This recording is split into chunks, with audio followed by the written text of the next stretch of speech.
You know what time it is, baby? It's the Vigorous Q&A again. And I guess Paul Burnett, he was too busy watching concerts, so he doesn't have a live stream today, or am I mistaken? I was checking the YouTube, I was watching or trying to look for his live stream, but I see nothing.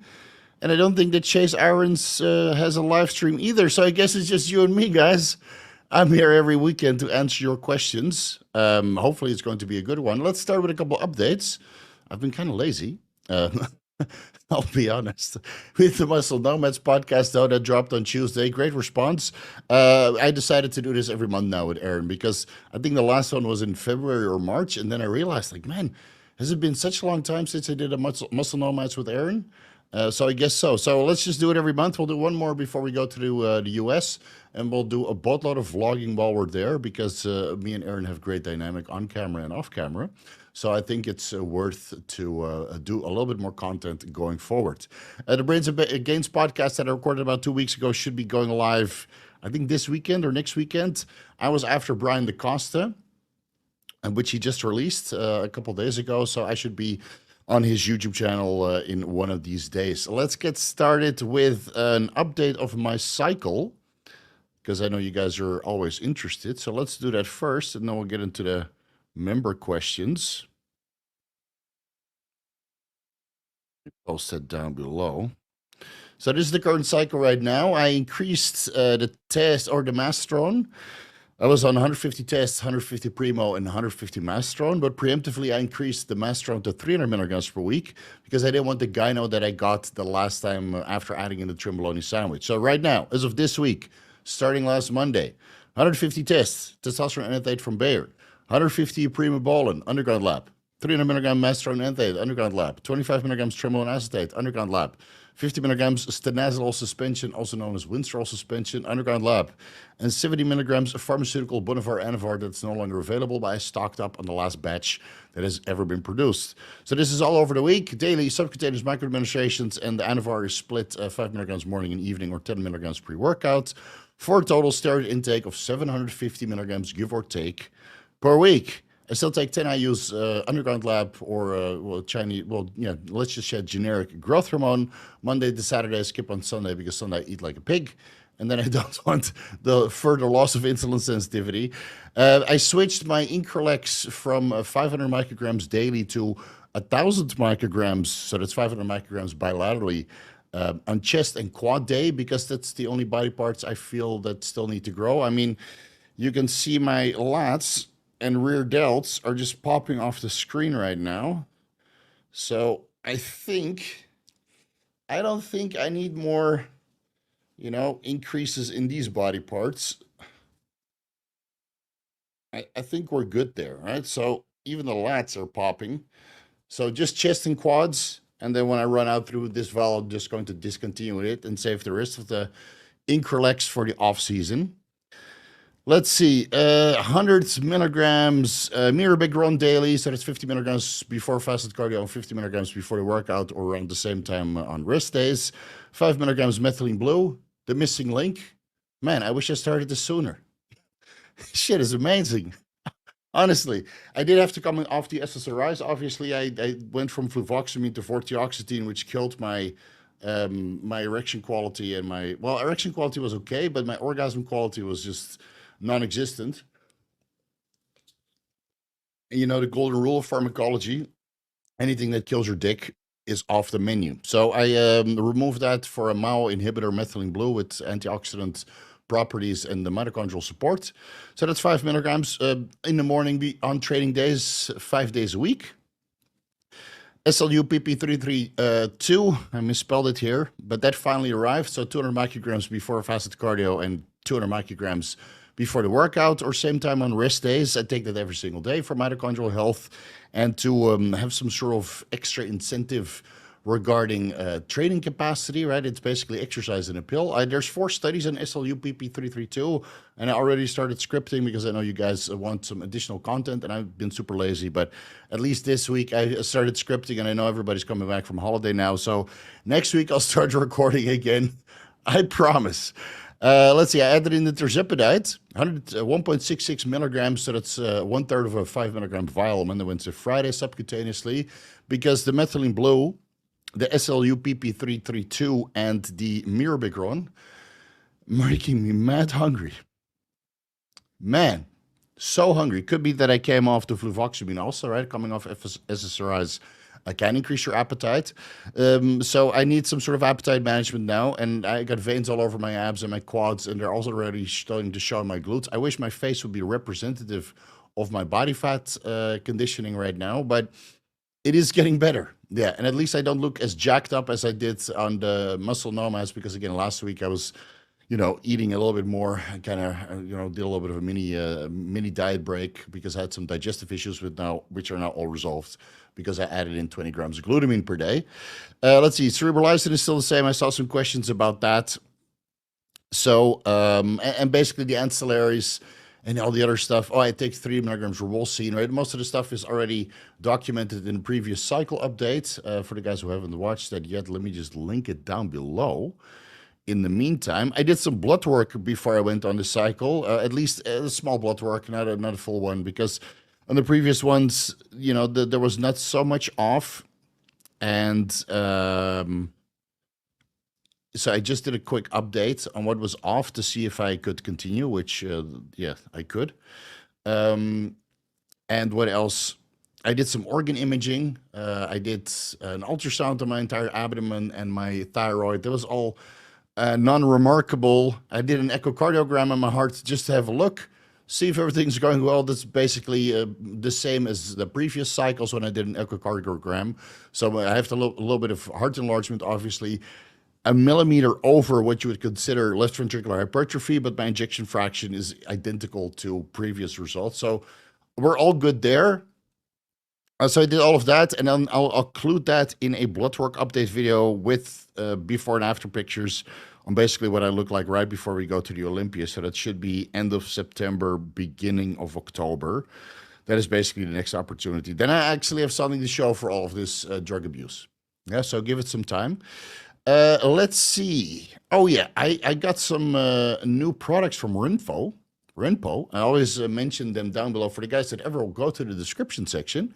I have some Amazon links there. I know nobody uses them, but I have some Amazon links for basically mandatory health check monitoring devices, like an Omron 7 to check your blood pressure, or an AccuCheck to check your blood glucose levels, or a ketone meter, right? And also a scale. So RENPHO reached out and they said, well, do you like our products? Let me send you a couple more products for you to review. So they sent me some products. We'll work this into a couple of videos. I just wanted to show you this. This is pretty cool. This is a measuring device, right? The links are already down below in case you're interested. I don't really get a kickback besides the 0.00005% Amazon, but they send it to me for free, so I might as well show it to you guys. Here you can kind of measure digitally what your sizes. So here they already, right, it's what, 16, is that inches or centimeters? I think it's centimeters. Well, you put it in there. Well, you squeeze your arm through it. Now, you guys are going to guess. Put it in a chat. How many inches do you think my arms are? I'm going to give you 10 seconds. Let me see. Let's see. You guys put it in the chat. How many inches do you think my arms are? This is what we are right now. All right, we got the digital device. 22. All right, good. Let's see. It's on now. And then you press this button here, and it just goes in there. All right. Now, the good thing is, yeah, that's pretty on point. You can remove this thing. It's a bit difficult to do this with one arm. You can remove this thing, and then you get the results. 19 inches cold. We can also do this with the neck. The biggest question is always, when you take a boatload of steroids, are your arms bigger than your neck? Guys, if I die from this maneuver, then you know that it's all RENPHO's fault. Let me see. Put this in here. God, you can see that I haven't really used these things much. All right, just sit there with the magnet. You just pull it tight. All right, so that's pretty good, right? remove it. 17.6 inches. Should I measure other parts? No, let's leave that for the wife. So it is pretty convenient. It's linked down below. I'll make a separate video just kind of discussing how this works. But this is pretty cool that they send me. They also send me a scale, which can actually check. Hey, that's you guys. They send me a scale which you can check with these electrodes. You can check your body fat percentages and your weight, obviously. That sends it with the Bluetooth to your phone, but it arrived today and it wasn't charged. So I still need to charge that. What was charged was this massage gun. This thing is freaky deaky. See this thing? It's like the ultimate murder weapon on one of those video games. What I like about this is it has this thing. It's hot and cold. So I can turn it on. Let's see where's the on button. All right, I got to put it in there first. All right. Now I can put it to cold. I think turn it on first. Ooh. 1 second. Let me see how this works. Forgot how it works. 1 second.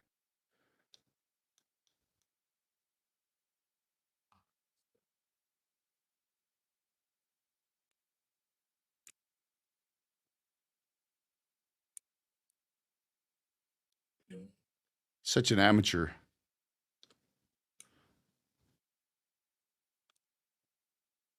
Well, I guess I have to figure this out still myself. There's a button on here for cold and hot.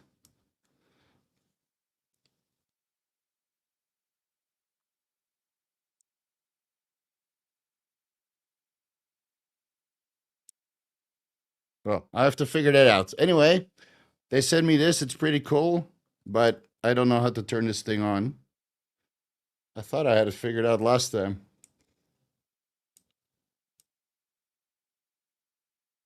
That's weird.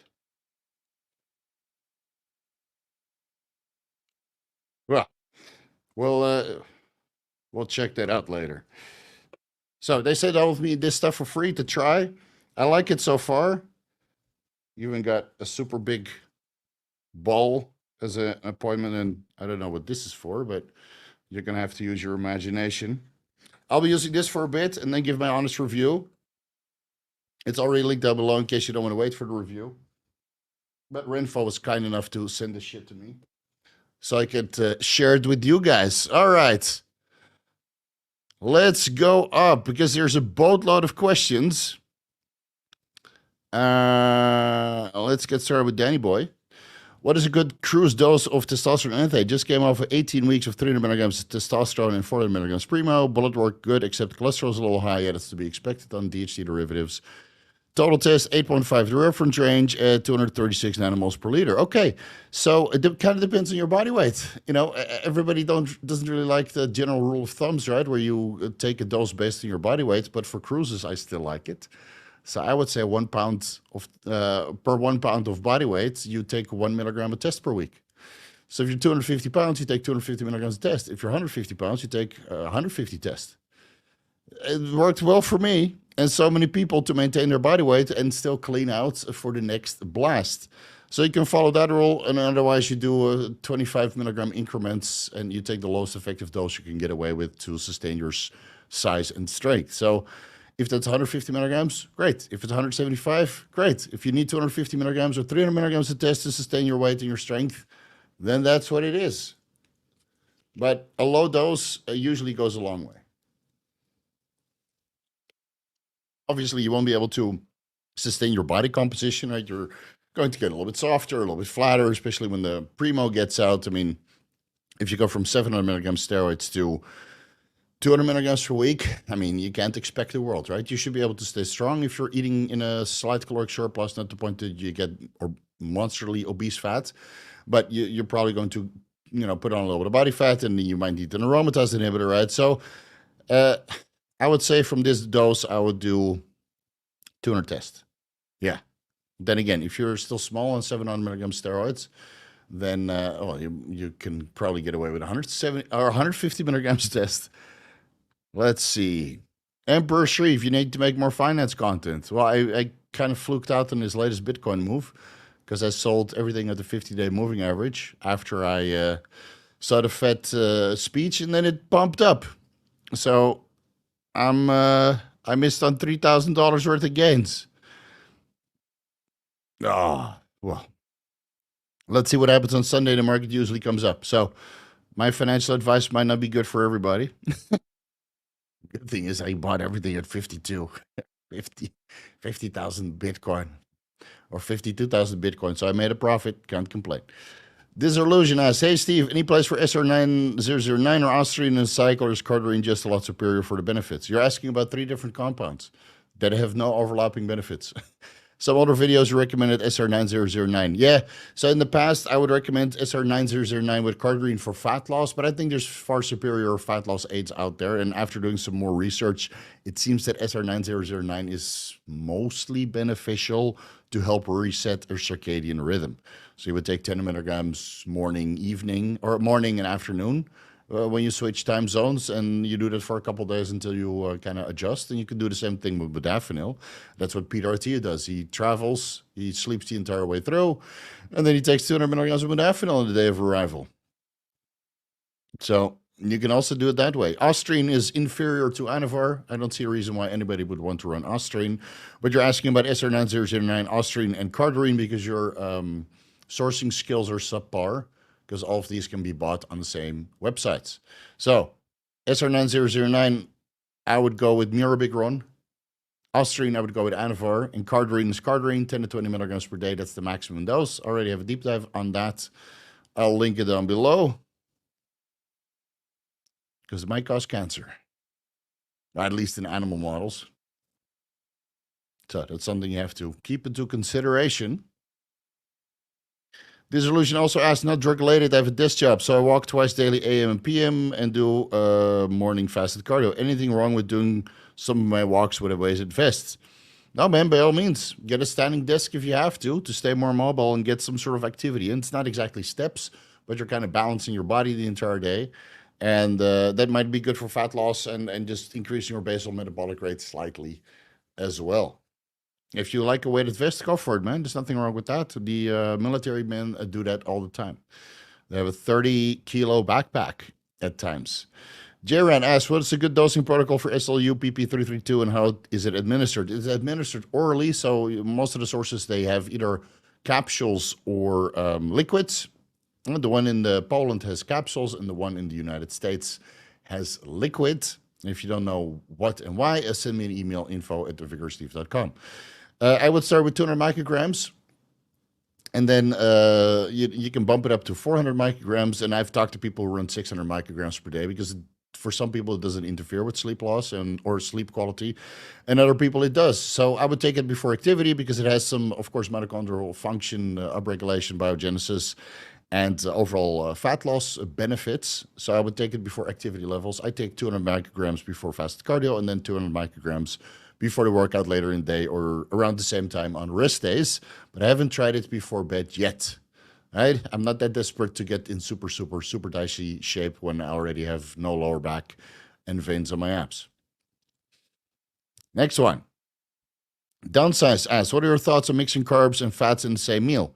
You can do that. Depends on if you use it with insulin or not. And even when you use insulin, when your metabolic rate is super high, you might need a little bit of fat with that meal to kind of slow everything down and then help with nutrient partitioning. Because as long as you have essential fatty acids like EPA, DHA from fish oil or omega-3s in general, those might actually help with insulin sensitivity. So it really depends on the total picture, man.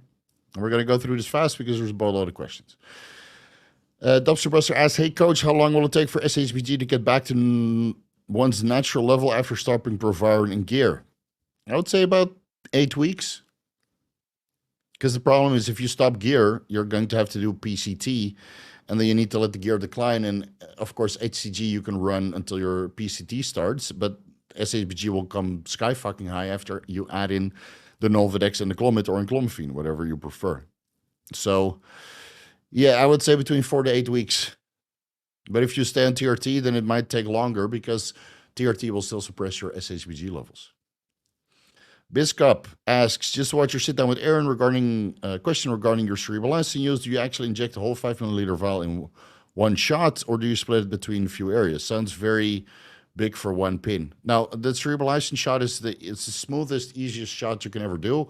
5 milliliters, I go into the glutes or the lats, and it goes in like butter. Now, I have big glutes and big lats, so maybe my glutes and lats can hold a little bit more than yours. But if you feel that shot is too big, then split it up in 2 shots of 2.5 milliliters.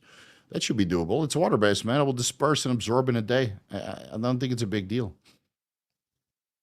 Jiz asks, was on 1,000 milligrams test a week, every other day injections, added in 500 milligrams of EQ 4 weeks ago. In the last couple of weeks, I've been slowly lowering my aromasin dose. What is the typical test EQ dose? Usually a 1-to-1 ratio, but there's more to this question. So you don't need an AI at all. Getting blood work is week 6, but I'm struggling how to manage E2 with my EQ. So I would just, if you're in week 4 now of 1,000 tests and 500 milligrams EQ, that's a 2-to-1 ratio. You might still need an aromatase inhibitor, but it highly depends on what else you're doing, right? If you're a high aromatizer, if you're high body fat levels, if you take things that can help with aromatase enzyme expression. I think I discussed all of this in the aromatase deep dive, basically.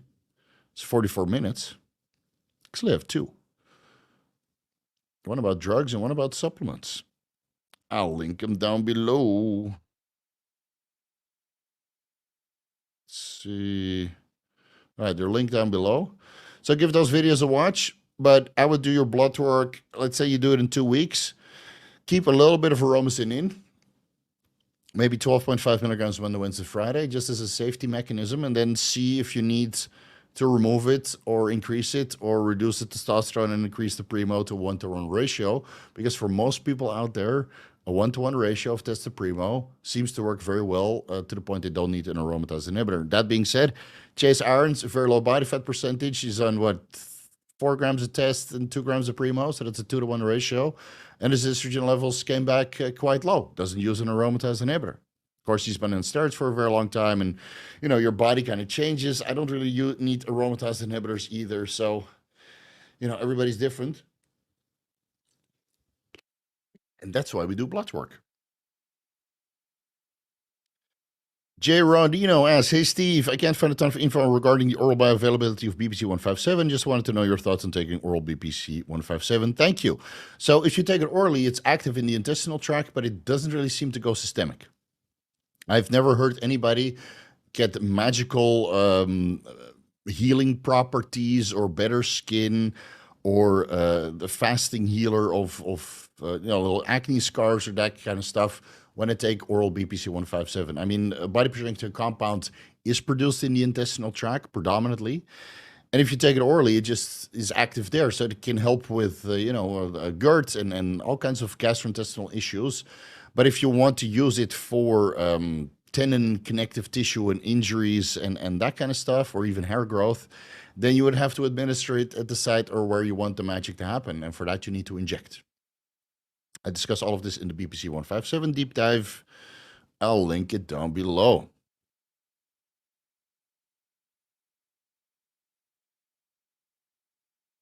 All right, done. Next one. Dubster Buster asks, is muscle growth in legs inhibited by stage 3 to 4 cardio, incline walking, 140, 50 beats per minute, 25 minutes every day? Is it very bad on hypertrophy? Yeah, for me it is. But for some people it seems not. So it really depends on your leg genetics and what kind of muscle fiber types you have. Because some people just respond well to cardio and it actually puts size on their legs. But for me, it doesn't. So I keep my heart rate zone 2, let's say 130 beats per minute. And then I do 20 to 30 minutes elliptical. But on some days, I get a little bit tired because it's post-leg day. And then I do another 10 to 20 minutes on the treadmill. Right? So I get my 30 minutes, sometimes 40 minutes in. So I get my steps in early, basically. And my legs are barely growing. Even though I have all pharmacological aids and the training intensity and the protein in my diet that could make them grow. But for me, leg growth is just inhibited by steps and cardio. So if I really want my legs to grow, I need to do this, or I need to stop the steps and I need to stop the cardio, which I might do after the Mr. Olympia when we're going to work on improving some weaker body parts. Andrew Gallardi asks, hey Steve, by your experience, is a wrist cuff blood pressure monitor as accurate as an arm cuff? From my experience, yes, even at big arm sizes of 19 inches. With a wrist cuff, my blood pressure is perfect. With an arm cuff, it's always too high. My arm cuff is 47 centimeters. Is that, how many inches is that? Centimeters to inch. Yeah, so you're 18 and a half. I win. And on my, if I use an arm cuff, my blood pressure is not too high either. So maybe you need to take a wrist cuff, an average here and an average here of 2 readings. This one, always, my right side always runs a little bit higher unless I really position it well. So I take the average from the left side and the right side over 2 readings. And I used to use an arm cuff, which I compared to the Armoron 7, but my results are usually the same. So, you know, it really depends on how you have your body fat levels, if you sit down for 5 minutes, if you position yourself well, and otherwise bring your arm cuff and your wrist cuff to the hospital where they have real proper fucking equipment. Let them check your blood pressure on the arm cuff and then see how your arm cuff and wrist cuff compares to their proper medical equipment that is far more accurate and far more expensive than the stuff we use at home, which is also decently accurate. Now, you might still run a little bit higher on one of the machines, so take preventative measures. Make sure you do daily fasted cardio. Make sure you diagnose sleep apnea if you have it. Use a sleep or CPAP machine. Vitamin D3 can lower your blood pressure. Telmisartan can lower your blood pressure. Cialis can lower your blood pressure. Cardatone can lower your blood pressure. The proper electrolyte balance, proper sufficient magnesium intake can lower your blood pressure. So if you do everything right, I don't think you have anything to worry about. Dissolution, man, you're on a question spree. Asks, hey Steve, when adjusting master on E-dosage, how long should I wait before testing estrogen levels again? 4 to 6 weeks. That blood work for estrogen is always 4 to 6 weeks. Doesn't matter what compounds you use, whether that's testosterone propionate, Masterin enanthate, primo enanthate. 4 to 6 weeks is a good range for your estrogen to change and normalize or stabilize. And then you can check it and, you know, make more adjustments if needed. That's why I do blood work every month. Morphix asks, is 2 milliliters of cerebrolysin not worth it if I can afford 5 to 10 milliliters per day? It's better than 0 milliliters. So I would say yes. And Aaron had a good response of 2 milliliters cerebrolysin for 2 weeks, whereas I'm going to go with 5 milliliters cerebrolysin for almost 2 months. But I have a lot of brain damage. So I might need more.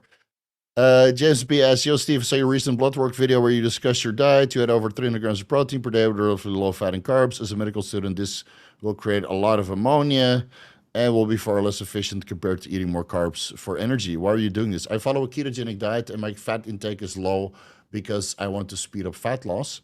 And my protein intake has always been high. That works very, very well. That's why I stay full all the fucking time. Do I get some gluconeogenesis? I'm sure of it. Do I care about the gluconeogenesis? No, because the micronutrients that I get from my protein sources are superior than the micronutrients that I get from my carbohydrate sources, and I still have fruit post-workout. So don't do what I do. Do what's best for you. But this has worked for me very, very extremely well over the last couple of decades, and I've been doing this for a very long time. So high protein, moderate fat, moderate protein. Once in a while, eat a little bit more fat. Once in a while, eat a little bit more carbs. Did I say moderate protein? I mean moderate carbs. High carbs, high protein, moderate fat, moderate carbohydrates. That's what works well for me. So sometimes you got to break some rules if that works for your own body. And people tell you that you're crazy, and you just laugh and throw up your cannons and say, well, if it's so bad, why do I look so good? And why do I feel so good?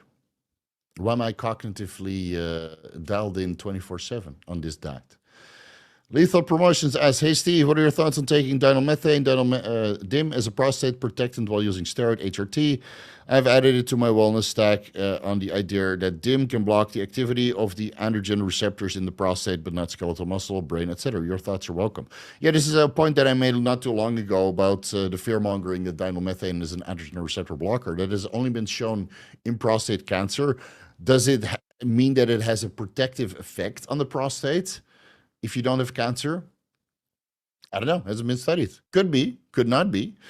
It has been studied in the skeletal muscle, so it could block the androgen receptor in skeletal muscle, but I don't think so because I've used dinomethane many a time, and my wife has used dinomethane, and many of my female competitors have used dinomethane, and they still looked hard, dense, full, and they got the results as expected from their endogenous testosterone and DHEA production or exogenous Anavar usage or steroid usage. So, I think it's if you don't want to use an aromatase inhibitor or you just want a good balance between estrone and estradiol, sorry, then I think dinomethane is a great compound. Yeah, I think it's a great compound.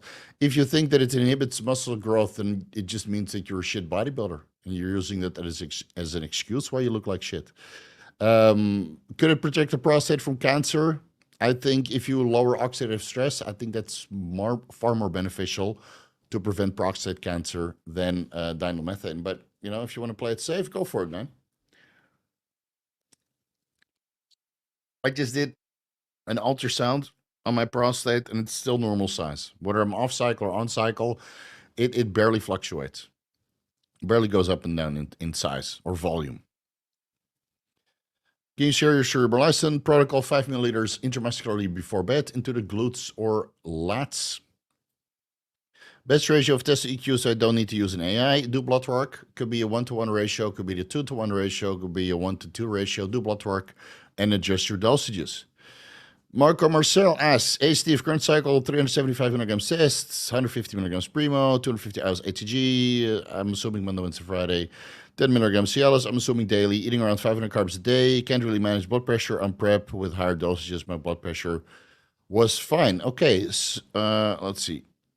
Can it be the carbs that are increasing blood pressure? It could be that the carbs are ruining your insulin sensitivity and making you hold water, and maybe your estrogen is a little bit too high because you're only on 150 primo for the 375 test and the 250 hours ATG 3 times a week. And even though 10 milligrams Cialis might favorably influence the balance between testosterone and estradiol, with a lot of carbs and maybe superphysiological levels of estradiol, it's high water retention that is increasing your blood pressure. So go do your blood work, use an aromatase inhibitor if needed, and if 500 carbs are making you still bloated, then maybe reduce the carbs.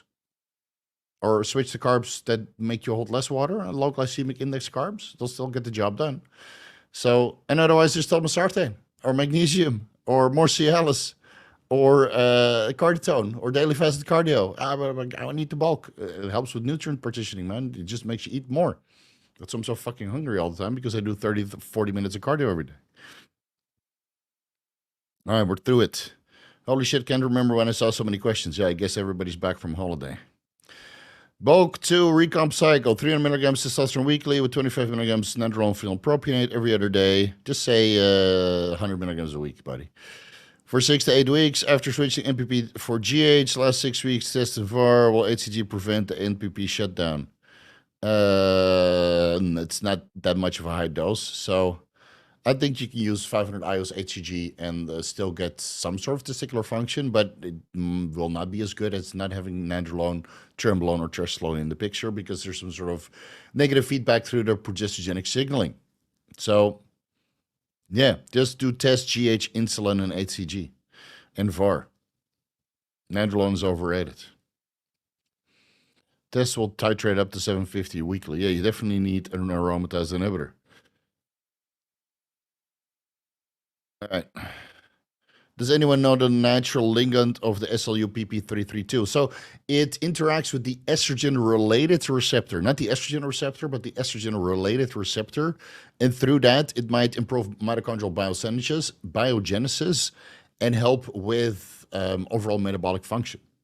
And thus simulate like you just underwent exercise, which looks very, very promising. But again, there's only 4 studies. Only one I was able to find as a full publication, and I'm waiting for the other 3 studies to finalize my script, and then I'll make a video about it. But so far, it looks very promising, and I can tell you that the combination of SLU-PP332 with methylene blue and mirabegron is one hell of a euphoric, energetic stack for fat loss that makes you fucking hungry.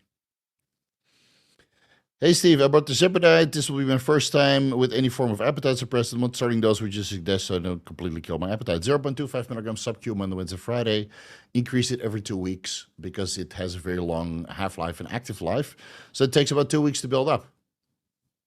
Yeah, I have a lot of experience, so I know what a half a milligram feels like, 1 milligram feels like, and 1.66 milligrams feels like. And based on the appetite that I have right now, I would say that 1.66 milligrams tirzepatide is going to get the job done. Yeah, brutal. 6 weeks. That's enough for me. And then I go to the US and then I need to eat. How much grapefruit juice should someone consume when taking sublingual Anavar or Anadrol pre-workout to get the benefits from the naringenin?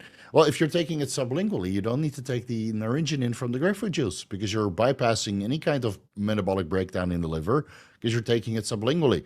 But if you're assuming that you're absorbing, let's say, 90% sublingually and the other 10% is going into the intestinal tract, I would have a shot glass of grapefruit juice, fresh grapefruit juice that is, not pasteurized because that seems to break down the naringenin, and the bergamotin, which might inhibit cytochrome P450 enzymes, which would otherwise break down the Anavar or Anadrol, which is left from the sublingual administration. And I think a shot glass is enough, man. Yeah. You have one grapefruit, you squeeze it out, you probably get like 6 shots glass. So for the week, make sure you freeze it, or not freeze it, put it in the fridge so it stays cold. That should be enough. I don't know, our measurements. So I had 19. This guy was right. Nice try. 11. Yeah, 19 and a half. I think when I'm pumped, 19. I think the biggest I had was almost 20 inches at one point. 19 cold is big. Yeah, man. I use a scale. It's great. Okay, that's good to hear. So you got this one, right? This thing. Yeah, it's a shame that this one doesn't work and that I was too stupid to give the RENPHO massage gun a better trial. But yeah, we'll get it sorted. It arrived today, so I didn't really have much time to give it a try. What's that? What kind of emoji is that? Is it a dab emoji?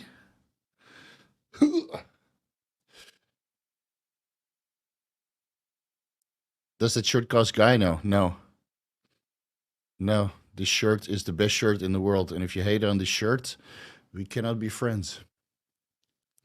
Would you trust USB grade methylene blue from Amazon? Read the reviews. There's a million different brands. That's why I bought a million different brands. Also, I got 3 different brands. I'm started using one that had a very good review that I had to mix in sterile water and a little bit of bacteriostatic water, transfer to a sterile vial, and now I'm dosing that with an insulin syringe because I wanted to start with 5 milligrams. And honestly, that's more than enough, man. I don't think I need 10 milligrams methylene blue per day. This is energetic, can breathe super easy, got a boatload of energy, and I feel pretty dialed in mentally. So I think it's a wonderful compound, man. Yeah. Where have you been all my life? That's how I felt after a couple days of methylene blue. That's a strange deal, though. Yeah.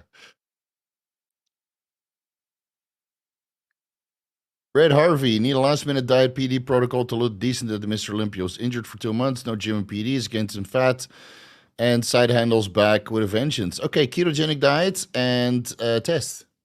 Whatever you have experience with it, man. I don't know what you have experienced with. The last minute PED, you can watch the video about my stack and take some inspiration. But obviously, for personalized advice on a full stack and a full diet, it's better to schedule a consultation. So I have a little bit of an insight into your blood work and your experience and what you're interested in. So I would say a ketogenic diet and anything that's around testosterone replacement therapy. And then you can throw in the Cardarine or the SLU PP332. Oh, yeah, I'm taking 10 milligrams Cardarine before fasted cardio. I forgot to say that. Or Mirabegron or Klein, whatever you can handle. Revolcine or Yohimbine, whatever you can source. Man, and if you're fucking desperate, you go on DNP, man. But you didn't hear that from me. That's not my recommendation. If you're desperate, you can decide if you want to run DNP or not. I would rather go with Mirabegron SLU PP332, methylene blue, Revolcine, and Cardarine. The guys, and let's see, 10 I use growth hormone before bed. That's pretty good for fat loss, but it keeps all the fat in your face. Let's be honest, it's better than last Tuesday when I was 110 kilos. This morning I was 105. Almost up to 200 live members today. What's the record? I think the record is 250, 260 concurrent live members. Yeah. But usually I get about 1,600 to 1,800 views when the live stream is done. So a lot of people are popping in and out. And again, Paul Burnett is not live, and I don't think that Chase Irons is going live. So, well, you can always rely on Uncle Steve. 750 euros for Increlex and Spain Pharma. Is that cheap or expensive? That seems to be the going rate, but that's not the rate I got. And I get a special rate. So I've heard anywhere between 400 euros to 750 euros. So I would say this is towards the high end. But dude, if you can get it from the pharmacy, at least you know that the supply chain is better. Like I didn't get it from the pharmacy. So how much is my Increlex denatured in the trip from a Spain or France pharmacy to Thailand with maybe a couple stops and then to the distributor and then to my house? I'm not sure, you know? Well,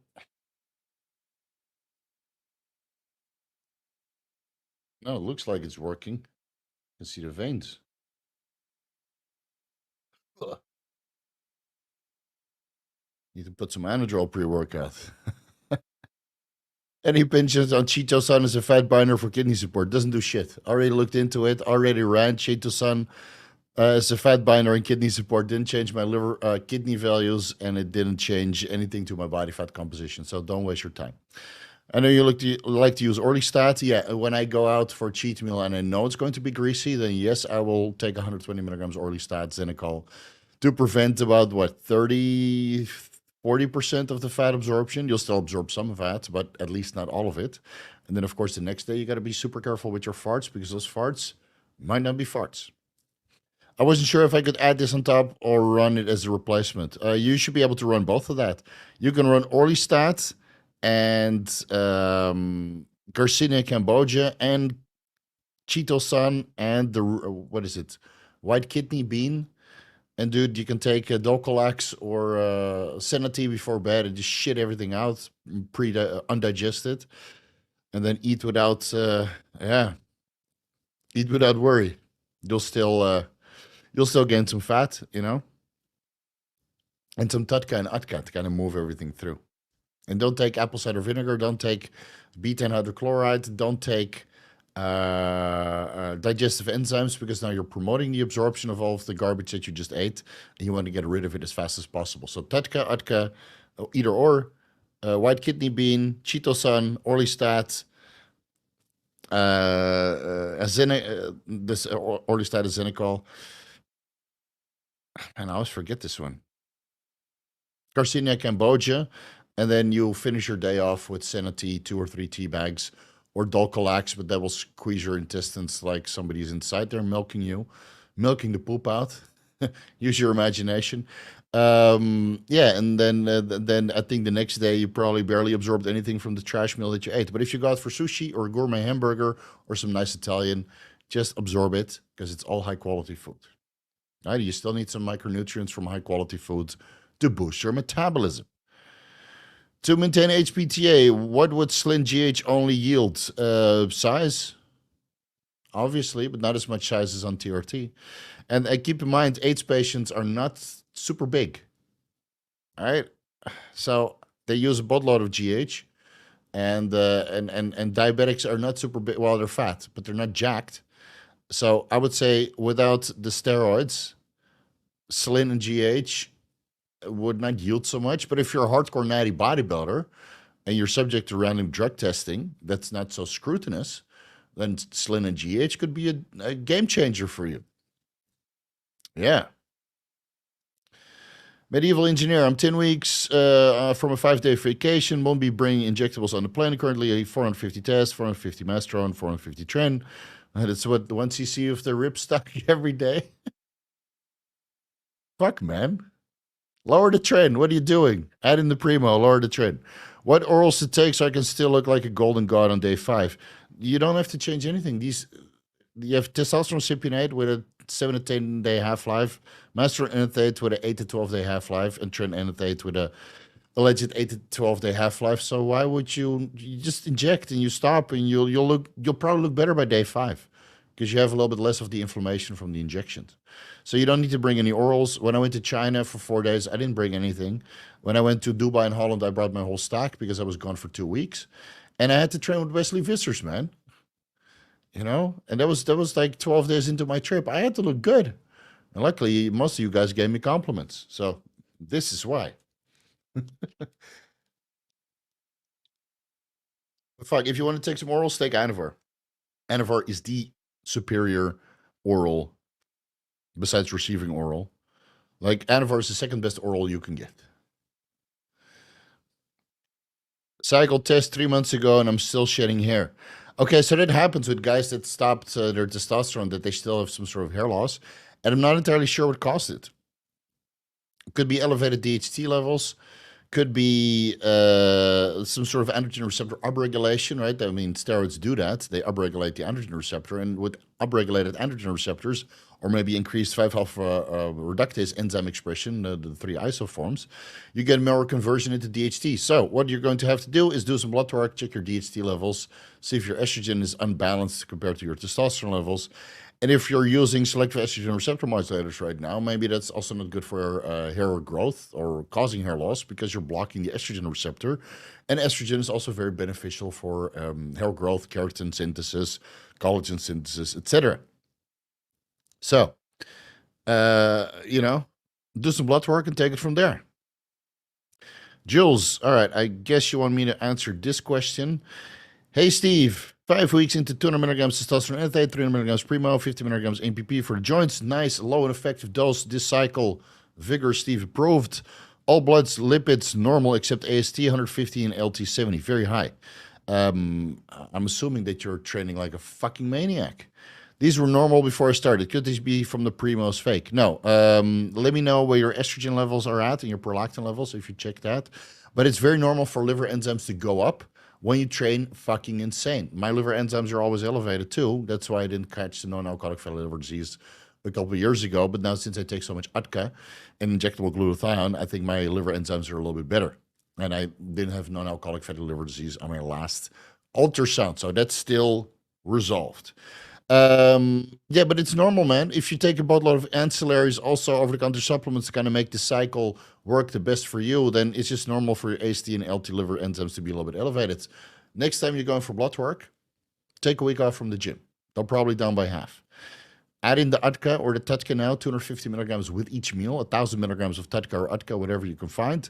Bring your liver enzymes down, 2,000 milligrams NAC per day, 400 IUs vitamin E mix, tocopherols and tocotrienols, 1,800 milligrams injectable glutathione once per week, or 600 milligrams Monday, Wednesday, Friday, and then watch your liver enzymes come down, man.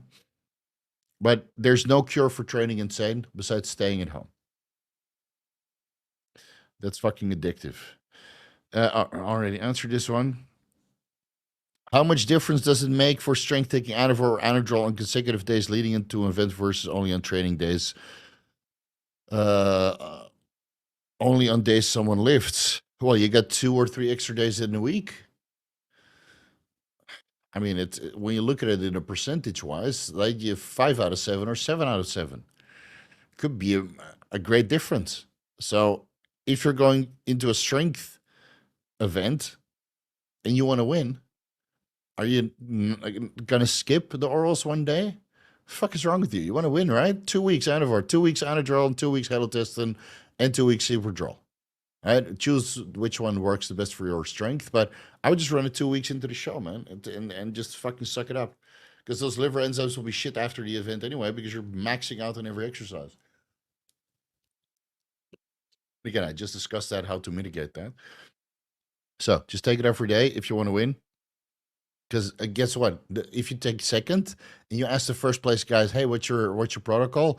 I will bet 100% of the time that this guy's going to say, I ran my orals every single day for 2 weeks, 3 weeks, 4 weeks into the event, and that's why I won. And why you didn't win is because you only took it on training days. Fucking sucker. I've done 10 milliliters cerebrolysin, no big deal. Yeah, I've done that too, man. Yeah. BGN, what is that? Current Bulgarian Lev. Oh, that's $28. Much appreciated. Bulgarian Leva. All right, we're going to spend some time on this one. Do you have any idea why I can't tolerate a testosterone? High blood pressure, anxiety for 1 to 2 weeks, clogged ears, test flow, normal bloods, ultrasound, carotids.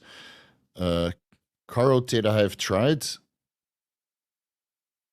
75 to 300 milligrams only pharma testosterone in castor oil, annotate and erotisol, sustanon. Any advice? Okay, so it's a little bit hard to decipher, but you probably don't speak English as your first language.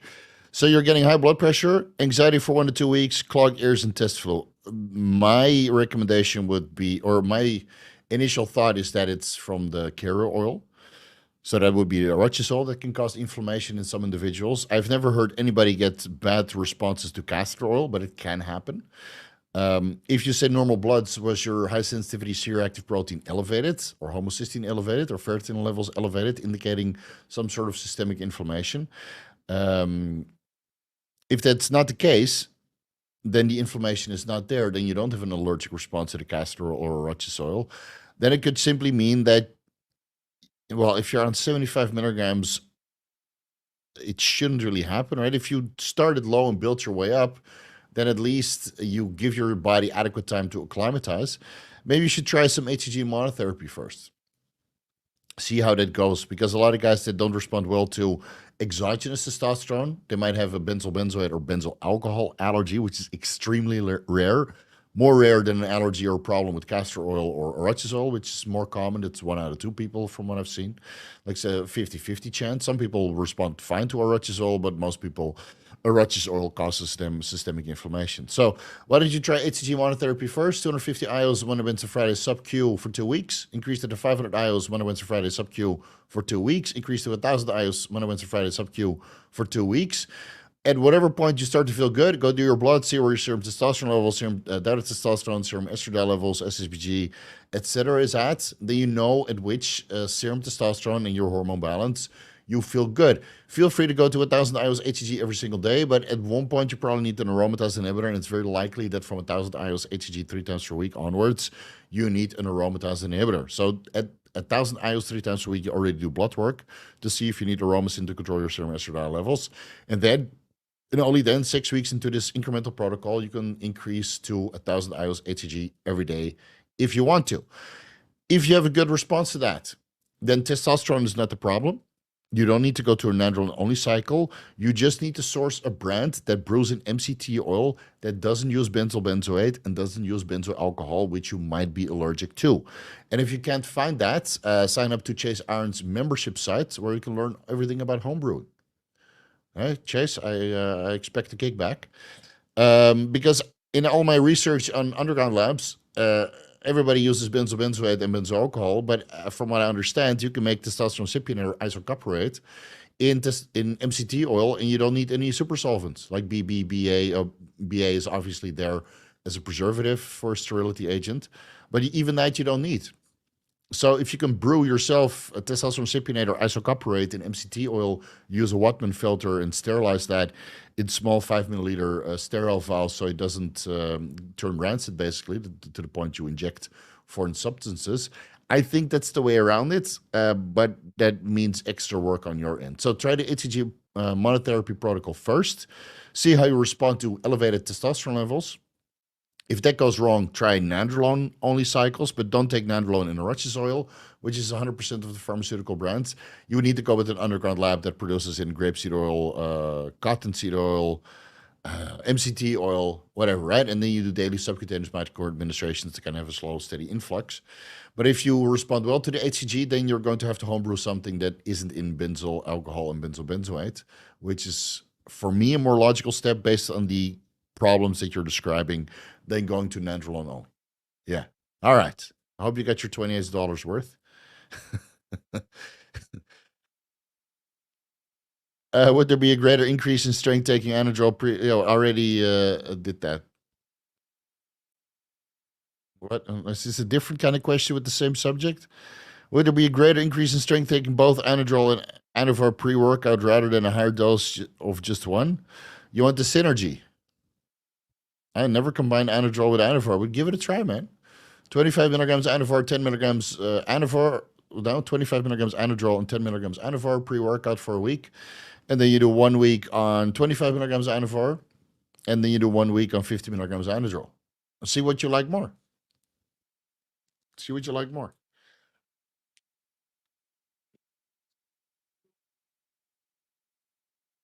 Steve, can test ampules be open for a day or two? No, just draw everything into a vial and then you are or in the syringe and keep it there. Or transfer it to a sterile vial. Don't keep it open, man. Don't be. That doesn't sound good to me. I'm working to develop some new steroid formulas. Would you be interested in a transdermal product? No, man. I'm not interested. I'll just use what I can research on. Use it on yourself and report back to us. I don't want to do transdermal stuff because I have a wife and cats, and I would not forgive myself if I even transfer 1 milligram of a transdermal product to my wife or my cat. So no, you can give it a try, but I'm not fucking interested. Really not. Transdermal is fucking gay. The real Men Inject. Jason, welcome to the Vigorous crew. I see you already have a question. Steve, would it be smarter to administer growth hormone a day or of and after surgery in 3 weeks? Concerned about water retention, going to be laying down all day, got to keep my blood pressure under control. I would start after your surgery. Yeah, or even depending on the water retention, you could start early, but then I would limit it to 2 IUs per day, which is basically a replacement dose, 2 IUs sub-Q before bed, and take it from there. You know, you don't need much to recover from surgery, man. I have a whole video dedicated to that, and it's not like you need to mega dose, growth hormone in 10 IU ranges. Let's see, tendon.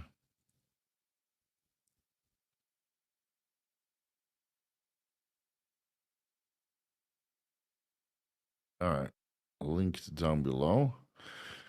You can use growth hormone secretagogues. You can use BPC 157, TB 500, GHK copper, Anavar. There's a boatload of different things you can do. And if you're laying down all day, wear some compression socks or elevate your legs at least, you know? But yeah, the synergy between multitude of different healing compounds is better than megadosing one of them. And 2 IUs of growth hormone should not give you so much water retention or blood pressure increases. Apparently, dosing pregnenolone 10 times the injected androgen dose, 100 milligrams a test, is 1 gram pregnenolone can prevent testicular atrophy and maintain ejaculate volume. Have you heard about this? No, I don't research that. I think you're looking in the wrong places, buddy. James, the questions that you ask are so weird sometimes that I think you're looking in the wrong place. Where you need to look is in steroids, not for some magic alternative where you can use something transdermally or orally. That's quitter's mentality, buddy. Real Men Inject. I can't emphasize this enough. We use the stuff that's tried and proven in the fitness and bodybuilding community. And if you want to reinvent the wheel, that's fine. But for now, I'm going to say if you take 10 times the pregnenolone dose to get a little bit of testosterone, imagine how much progesterone you get. So, or glucocorticoids or aldosterone signaling downstream. Doesn't sound like a good idea to me, man. And what are you going to do then? Take all these inhibitors to prevent that from occurring? Come on. Oh, you go live at 1:15? Okay, I didn't see your video, dude. All right, everybody heads up. There we go. Let me link it down below. I still don't know how to transfer everybody over. Chase, Irons, Rhodes, Roid Rage. All right, it's linked down below. What's up, Chase? Juicy chest. Are we that far behind? I guess so. Anthony Nelson, besides raising hemoglobin and hematocrit and lowering E2, what else does EQ do to your blood work? Is there a dose that minimally affects blood work? 300 milligrams a week? Yeah, increases hemoglobin, increases hematocrit, lowers your E2. I'd increase your liver enzymes a little bit because you're training harder and skew your lipids. But it's basically the same as Primo and Mastrone. Even though Mastrone doesn't increase hemoglobin and hematocrit, it's not very good blood builder, but Primobolan is. So no, it's reasonably benign. But of course, the dose is the poison. So as you start ramping up the dose of EQ, more markers will start to get skewed. And is that because you're training harder or because you're combining other stuff, or you need to manage your blood pressure, or you need to start donating, and then your iron and vitamin B levels get all skewed and stuff. So at one point it turns into a clusterfuck, and then you need to come off cycle. Benjamin Heights, 1,200 nanograms per deciliter total testosterone, 77.6 picograms per milliliter estradiol, 15.3 prolactin, 28 SHBG. What can I optimize? You can lower your estrogen levels a little bit. Prolactin is not in libido-causing territory. I think SHBG is great. As estradiol will come down, SHBG will come down a little bit. Which should I add in AI to lower E2? 8% body fat with Adexa. You can go to daily subcutaneous microadministrations. Your testosterone levels might drop a little bit from 1,200 to 1,100, but your estradiol levels might drop from 76 to 60. So that is more of a reduction. Prolactin should come down as that. SHBG should come down as that, but I'm not entirely sure how much it will come down. And otherwise, throw in 6.25 milligrams of Aromasin Monday, Wednesday, Friday, and ramp that up as needed every 4 weeks, or 12.5 milligrams of Aromasin Monday, Wednesday, Friday. And then do your blood work 4 weeks later, see what happens.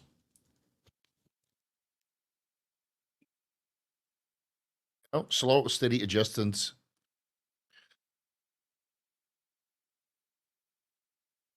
With TRT added 2 IUs of growth hormone after a long run, will I get a receptor sensitivity? With TRT added 2 IUs of growth hormone after a long run, would I get a receptor sensitivity and body will stop producing much IGF-1 by age? Jesus fucking Christ. I know who you are. You've been spamming me the whole fucking time. You're blocked forever, man. There was one guy who signed up as a member,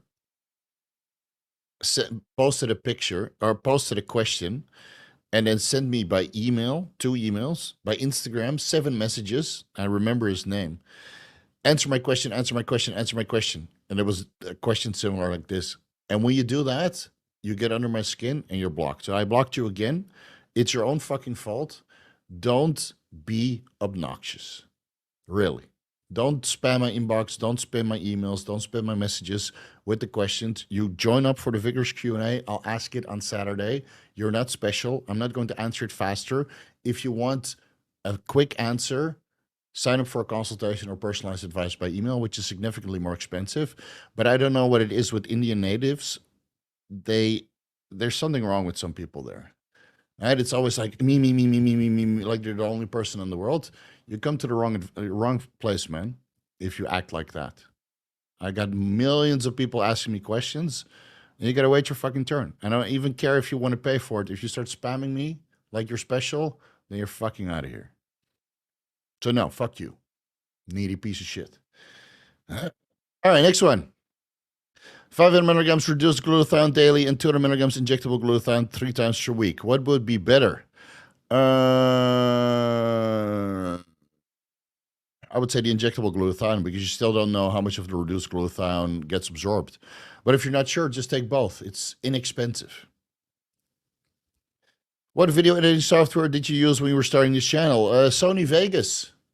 Yeah, I still use that when I edit my own videos. I tried to learn Adobe, but I'm not good at it. So my editor sent me some sort of extract of this particular color correction, and it looks almost exactly the same, but my overlays are a little bit different. And you can easily tell if between my editor's videos and my videos is that when I have an overlay in Sony Vegas, I can't get a proper underline under the title, and my editor does. So if you see like the title current stack, usually the bloodwork videos I do myself because I can go through it quicker and I know exactly how to do it. So I'll let my editor do the other videos, and then I do my bloodwork videos usually, and then there's no underline under the current PED stack. And then if you would do it, you'd see an underline under the current PED stack. So I use Sony Vegas. That's what I'm familiar with. I'm too lazy to use Adobe Premiere. That's what my editor uses. I do the pre-edit in Adobe Premiere, but I have no idea how to use it, and I don't want to learn. I want to learn about pharmacology. I don't want to waste my time learning about another editing software.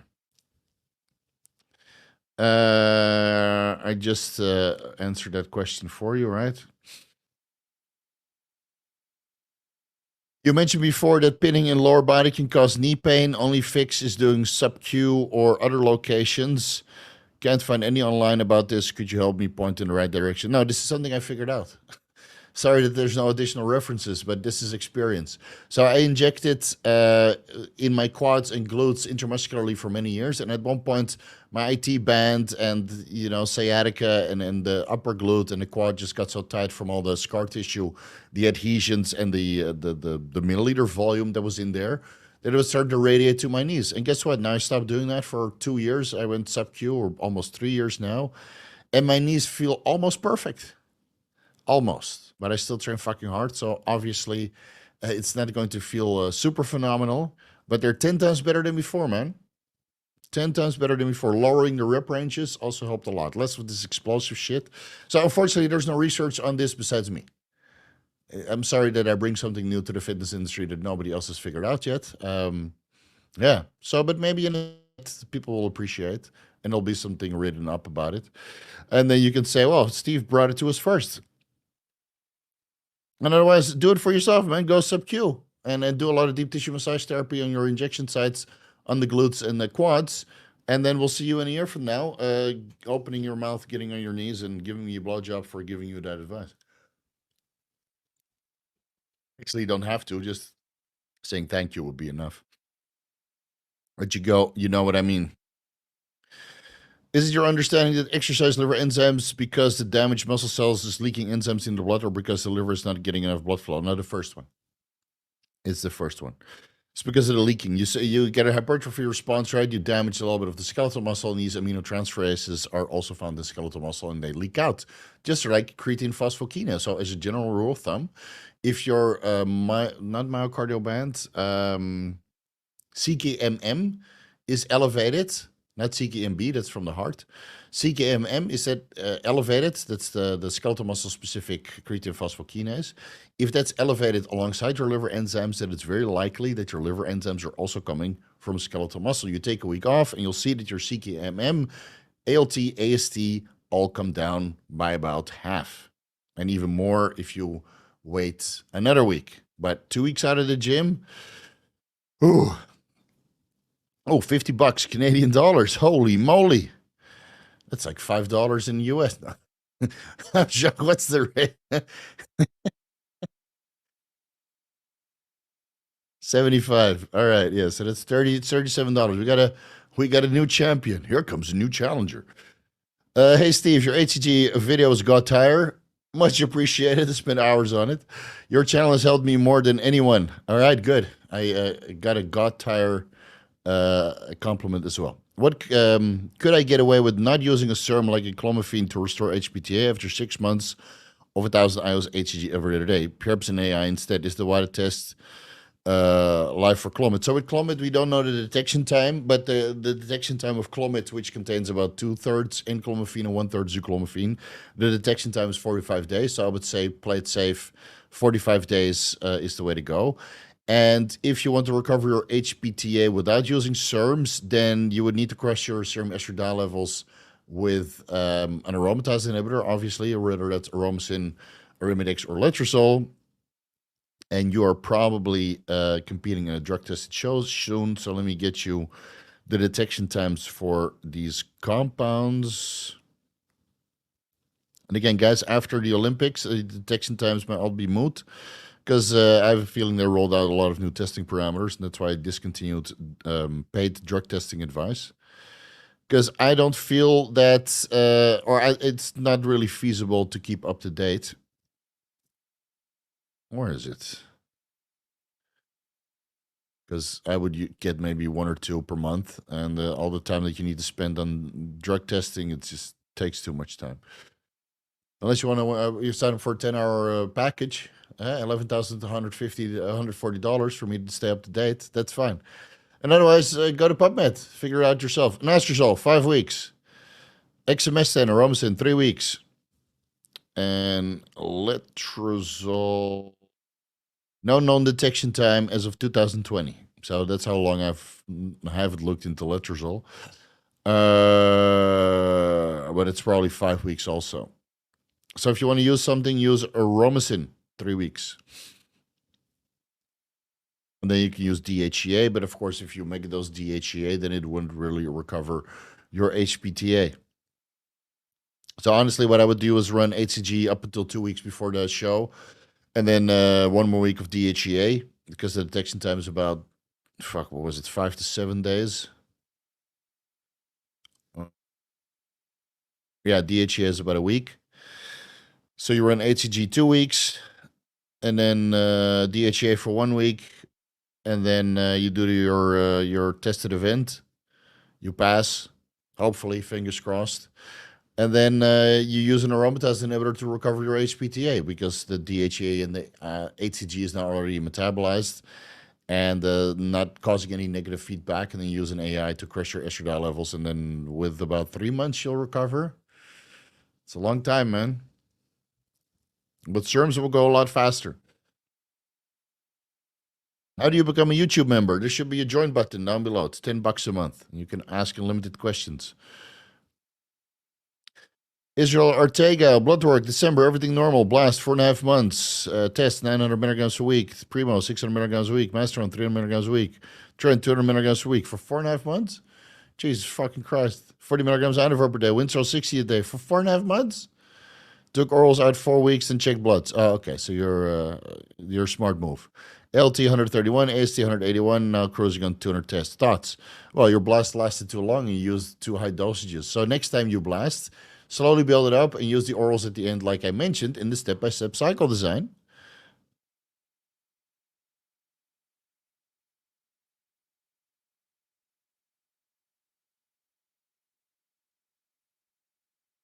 All right, link down below.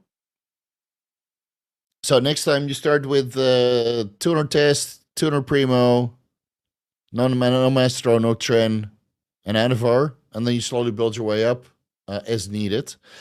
But liver enzymes will be elevated on a cycle like this, that's for sure. I mean, you're on 15, 18, 15, 15, really? 15, 18 to almost 2.3, 2.7 grams a gear. Yeah, of course. What do you expect, man?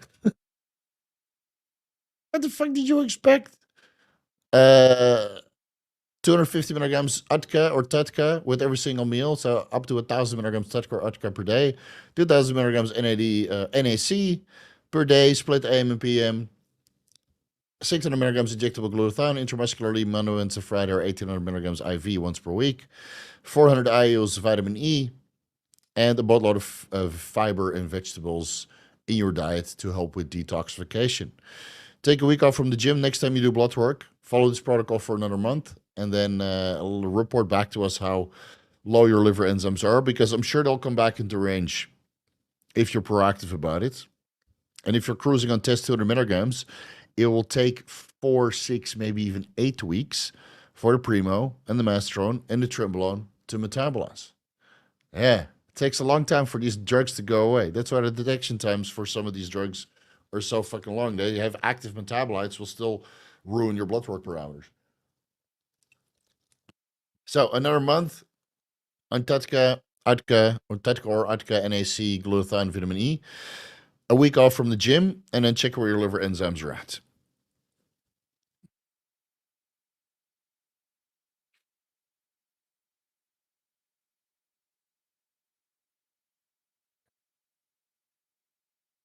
John Furious, is pregnenolone really useful and in what context? So I have a deep dive on this.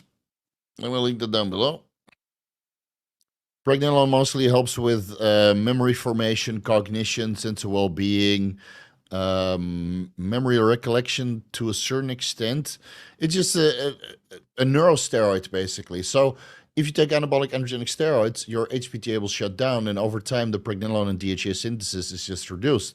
Now, you can upregulate pregnenolone production by focusing on your mitochondrial health. So ever since I switched to a very extensive mitochondrial support stack with glutathione, NAD+, methylene blue, SLU, PP332, MOTS-C, 5-amino-1-MQ, right, all that stuff, I didn't feel the reason to add pregnenolone to my stack again because my mitochondria are happy, and this is the sole production site of pregnenolone. Yes, the mitochondria produce pregnenolone for you.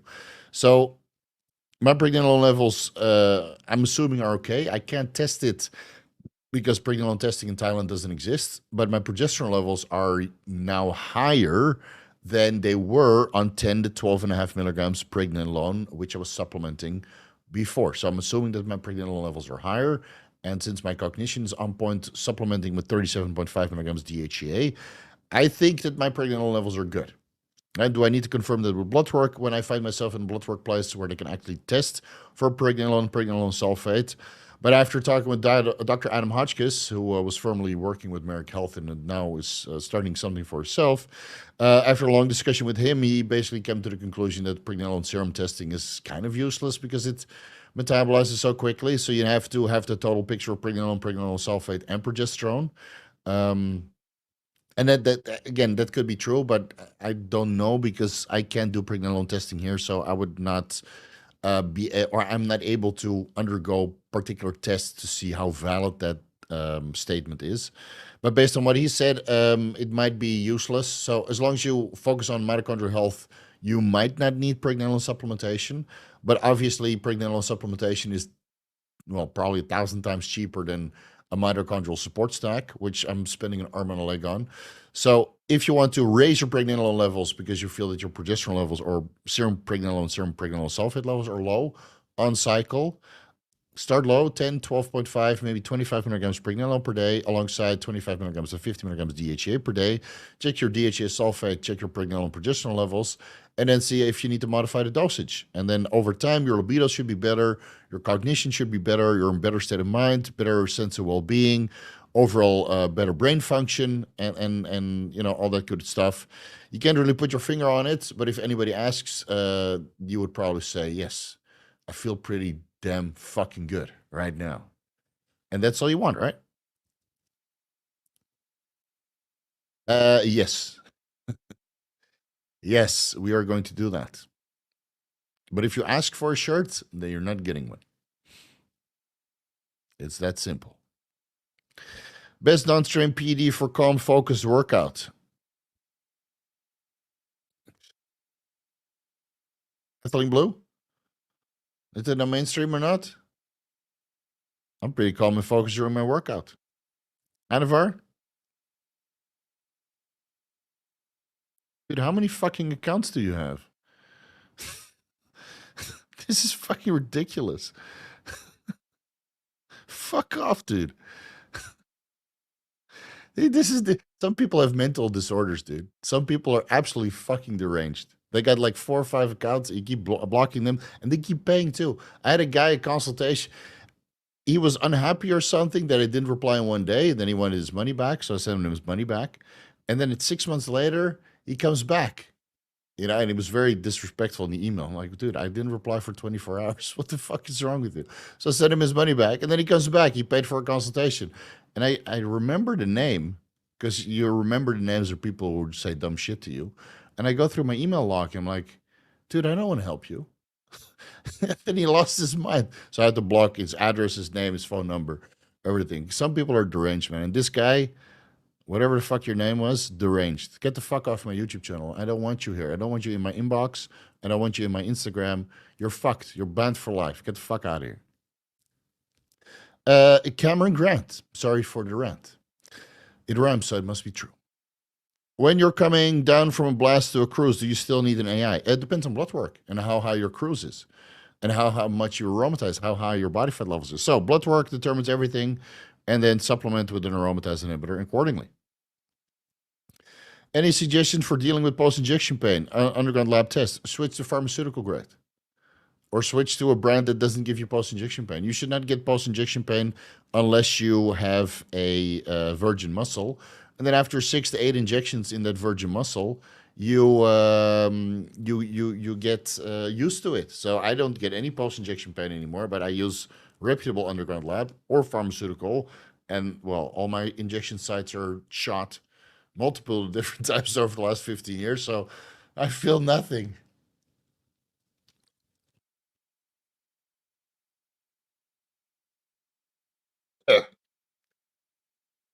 Oh, man. That went in the wrong pipe. Oh, save me. So switch brands. It will solve itself. All right, here we go again. In addition to my question, high blood pressure, anxiety, clogged ears, and 25 milligrams TRT, homocysteine 12, a little bit on the high side, ferritin is normal, HRCRP very low. I noticed that on test, my white blood cells up 2 grams per liter in the monocyte in the upper limit on HG 500 IOs every other day. I'm perfect. Okay. It could be that you're just having some sort of immune response. Right? It happens. You have the autocrine immune system. Innate. Jesus Christ. Innate immune system. It's just the first lines of defense, and you could see that in your white blood cells getting a little bit skewed, where your monocytes or basophils discarded a little bit going off. And again, you can go through different brands, right? Maybe it's the benzobenzoate and benzoyl alcohol that you're having problems with. Your homocysteine you can bring down with a general B100 complex, B50 vitamin in the morning, right? B50 in the morning, B50 in the evening to bring your homocysteine levels down. Your ferritin is good. Your C-reactive, high sensitivity C-reactive protein is nice and low. That's not the problem. No inflammation. But again, you might still be getting a poor response to the injections or the benzobenzoate or the benzoyl alcohol. So go through brands. And if HCG monotherapy is working for you, then just keep it there, man. You can even throw orals on top, even though I'm not really for it. If you can't tolerate tests, or you can't tolerate oral-based injections and you can't find an alternative, then HCG monotherapy and some orals is where it's at. You know, at least you tried. And in this unique circumstance, I would say go for it. Because if you can't tolerate it and you tried everything already, then you got to go with the next best thing if you want to sauce the fuck up. Eager, I just want to say additional thank you. I'm really grateful for your knowledge. My pleasure, buddy. Happy to help. EP, can you recommend your place for LO37? Send me an email. We don't do sources here online. So send me an email. You get an auto reply.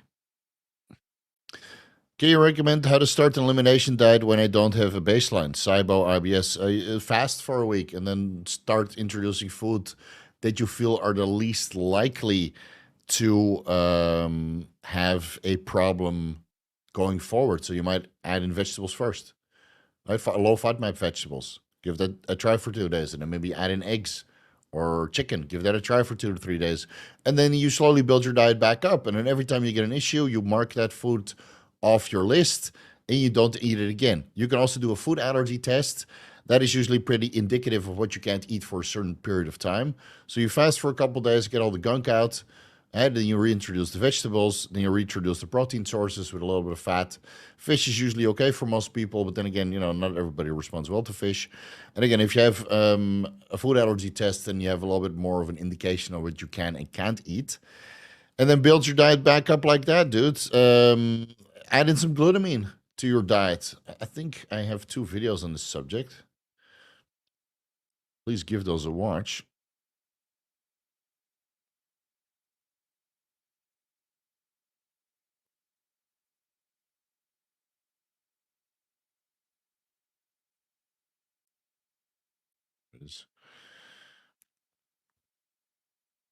There it is.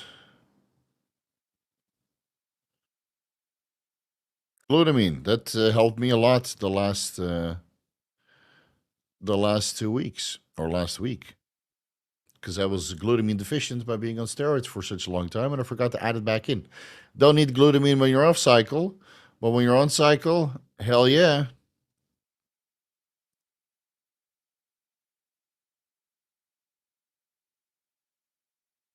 M the Barbarian. Can pregnenolone DHA supplementation benefit natural lifters? What dose would you recommend? No, I would not take this unless you're old, because when you're old, your DHA and pregnenolone levels decline. And if you take it when you're natural, ultimately it's going to convert into testosterone and estradiol, and now you're producing less. So when you're a natural lifter, look into methods to optimize your testosterone levels with zinc, boron, vitamin E, selenium, taurine, icing your testicles, sleeping better, Fedosia agrestis, over-the-counter test boosters. Right? There's a million different ways, but DHA and pregnenolone, you're just replacing what you're producing, and you're not going to get any higher testosterone levels. If anything, you're just going to get lower luteinizing hormone and follicle stimulating hormone, and already start to become HPTA impaired. So you can supplement with these when your HPTA is already impaired, when you're old as fuck, or when you're on full-blown steroid cycle. Any value in subcutaneous PEG MGF post-workout? No, I think pegylated MGF needs to be injected intramuscularly into the site or into the muscle that you trained. And I've never heard anybody get good response, and neither did I get good response when I experimented with it.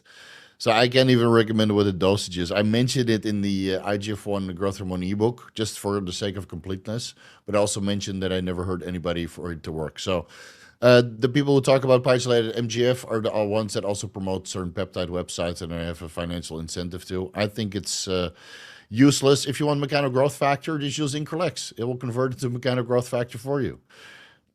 Is it okay to combine pre-workout with 50 to 100 micrograms IGF-1 LR3?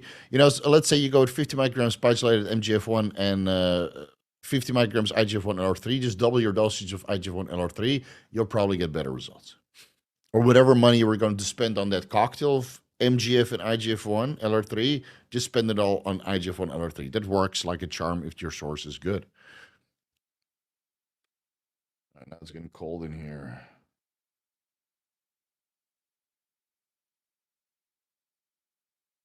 Oh yeah, we're at the end.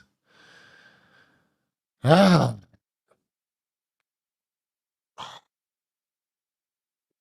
got it done.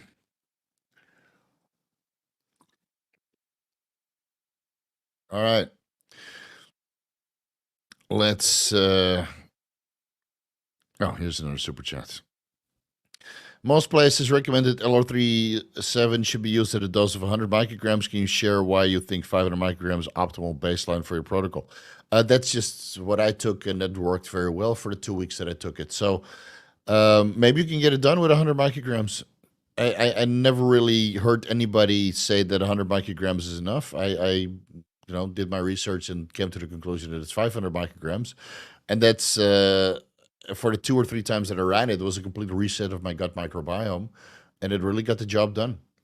But if you can get away with 100 micrograms, then by all means, man, low and effective dosages, I'm all for it. So if you can reset your gut microbiome with repopulation afterwards, probiotic foods or probiotic supplements, on 100 micrograms LR37 for 1 week or 2 weeks or 3 weeks, by all means. The dose of 100 micrograms is probably based on general population, but my intestinal tract is not the same as general population, based on the food I eat and the microbes that might come along with the food that I eat. Eosinophilia always a response to inflammation? No, it could be from an infection as well. Yeah, if you're injecting foreign substances, a lot of them, eosinophils usually go up, but it also depends on the quality that you're of the products that you're using. So when I was using underground labs back in the day, that even didn't cause inflammation, my eosinophils would be going up. Or if I were to do a lot of injections, my eosinophils would be at the top of the range. I think it's 10%. I think so. Yeah, 9 or 10. Off the top, I could be mistaken here. But it would be towards the top of the range. And it's simply because you're piercing the skin all the time by doing multiple different injections. So do less injections. Yeah, right. Yeah, right. Or just make sure that everything is pharmaceutical grade.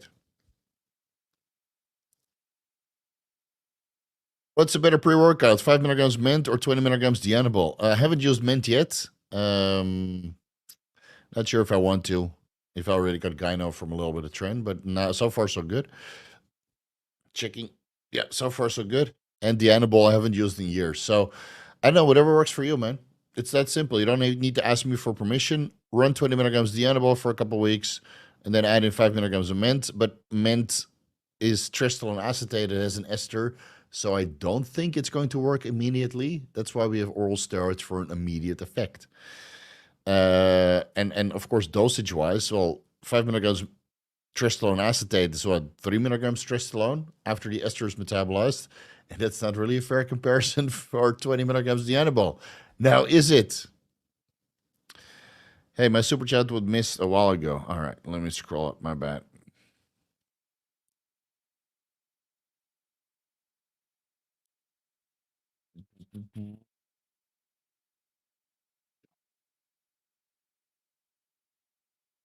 It's one stir. Ah, there it is. My buddy, 19 years old, Zins every day. This is the nicotine pouches, right? 5 to 10 6-milligram pouches per day. His blood pressure was consistently 140 systolic. I told him to stop Zin for a week, and it resulted in dropping systolic minus 25%. Ever heard of something like this solution? Yeah, I mean, if you're taking 60 milligrams, 30 to 60 milligrams nicotine per day, I mean, what do you expect? You're 19, he's 19 years old. You're probably asking for yourself, not for your buddy. I know how it goes. So whoever this 19-year-old might be, at least you're not asking about steroid questions. Just stop. Don't be a pussy. Stop or reduce it. You know, it's if you get an adverse effect and you're young and your body's fucking resilient, then it's clearly not working for you. You don't need so much nicotine. If you already stopped it for a week, is over the major roadblock of nicotine addiction already. Just stop using it completely. You look into other nootropics. I have a whole entrepreneur deep dive video series about nootropics. And buy some Gorilla Mind Respawn, man. That's what your young kids life to take. Let me link it for you down below. It's way better than Zin. Fuck. Respawn. It's probably cheaper too. Respawn. Boom.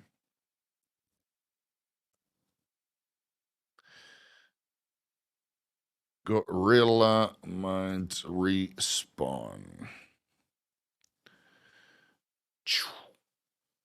Have your buddy going down. That doesn't increase blood pressure at all. All right. Back down.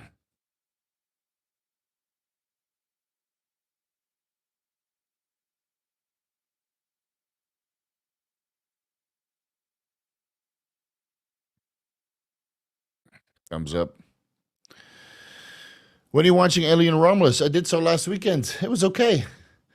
It was okay. The beginning was better than the end. No spoilers though, but I don't know. There was very misplaced CGI slash deep fake. Fucking misplaced. There was no need for that. There was one line that was an homage to Aliens, so that's Alien 2. Was very misplaced. And I was not on the edge of my seat like I was with Prometheus or the more recent movies. So I was just sitting there watching a movie, getting some homages here and there, being entertained for the first 1/3, first half. And then after that, it was like, this doesn't make sense. This doesn't make sense. This doesn't have to be there. Why are they doing this? And I was not that excited for it. I think Prometheus was way better. And I know people shit on Prometheus. And the one that came before it, what was it called? Prometheus and Alien Covenant. Yeah, you had Alien Covenant and Prometheus, right? Those had me on the edge of my seat, man. But of course, Michael Fassbender is a fucking android. And the aliens are way scarier, dude. And I like that they went into the lore of Wayland. So I don't know. People were shitting on Covenant and Prometheus, but I like that way more than Alien Romulus. To be honest, Alien Romulus is. I sat there and I'm like, this movie doesn't need to be made. They should make a third part of Covenant and Prometheus and just get that story over with. And if you want to do something in between Alien 1 and Alien 2, then I don't know. I can't say that I enjoyed it. The first 30 to 50 minutes was good. And then after that, as soon as that deep fake hit, I was out of the movie and I was like, well, what the fuck? What the fuck is going on? Did you finish watching Game of Thrones? Any movie recommendations for the weekend? No, I'm still watching Game of Thrones. I think, what did I saw come by on the torrent websites? Let me just check Torrent Galaxy real quick. I downloaded a couple movies, but I'm still in season 5 of Game of Thrones. Can only watch like 1 or 2 episodes per day. Maybe that's why I don't make videos. Give me a break, guys. The Killer. Long Legs might be okay. I didn't watch that one yet. Kingdom of the Planet of the Apes. That was actually fun. Some great acting in there. I like Kingdom of the Planet of the Apes. It wasn't great, but I mean, Planet of the Apes movies are never great. It's just fun, the whole monkey thing. Twisters I haven't watched yet. Bad Boys Ride or Die was trash. Horizon and American Saga Chapter 1 and 2 I will watch when Chapter 2 drops. Civil War was alright. Watchmen, that's cartoon, I haven't watched it. Furiosa I really liked. I really liked Furiosa and Mad Max Saga. I think the movie was great. Even though some of the CGI wasn't really good. These are all movies you can download right now, by the way. Even the CGI at times was not really good. I felt that it was a very worthwhile follow-up to Mad Max Fury Road. And I really hope, even though this movie bombed financially, it was a great movie. I really hope they can make the Mad Max saga after this, both as a prelude or prequel to Mad Max Fury Road and how both of them basically got together. What else? Man, there was one movie that I watched recently that was good. It was just on Joe Rogan, this actor.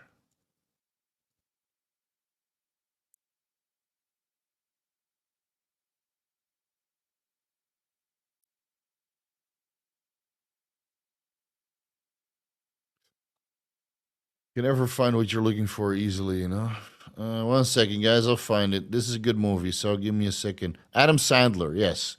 Adam Sandler just released a movie about space. That one I can highly recommend. I already forgot the name. Where are the movies? Oh, it's a separate Wikipedia page. Jeez, what a list. Spaceman. Should have known that. Go watch Spaceman this weekend. That one I liked. Yeah, that shit was deep. You guys let me know what you think the spider was. Yeah.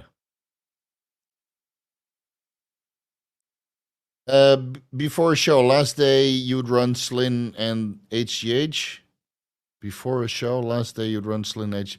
Dude, there's so many nuanced things.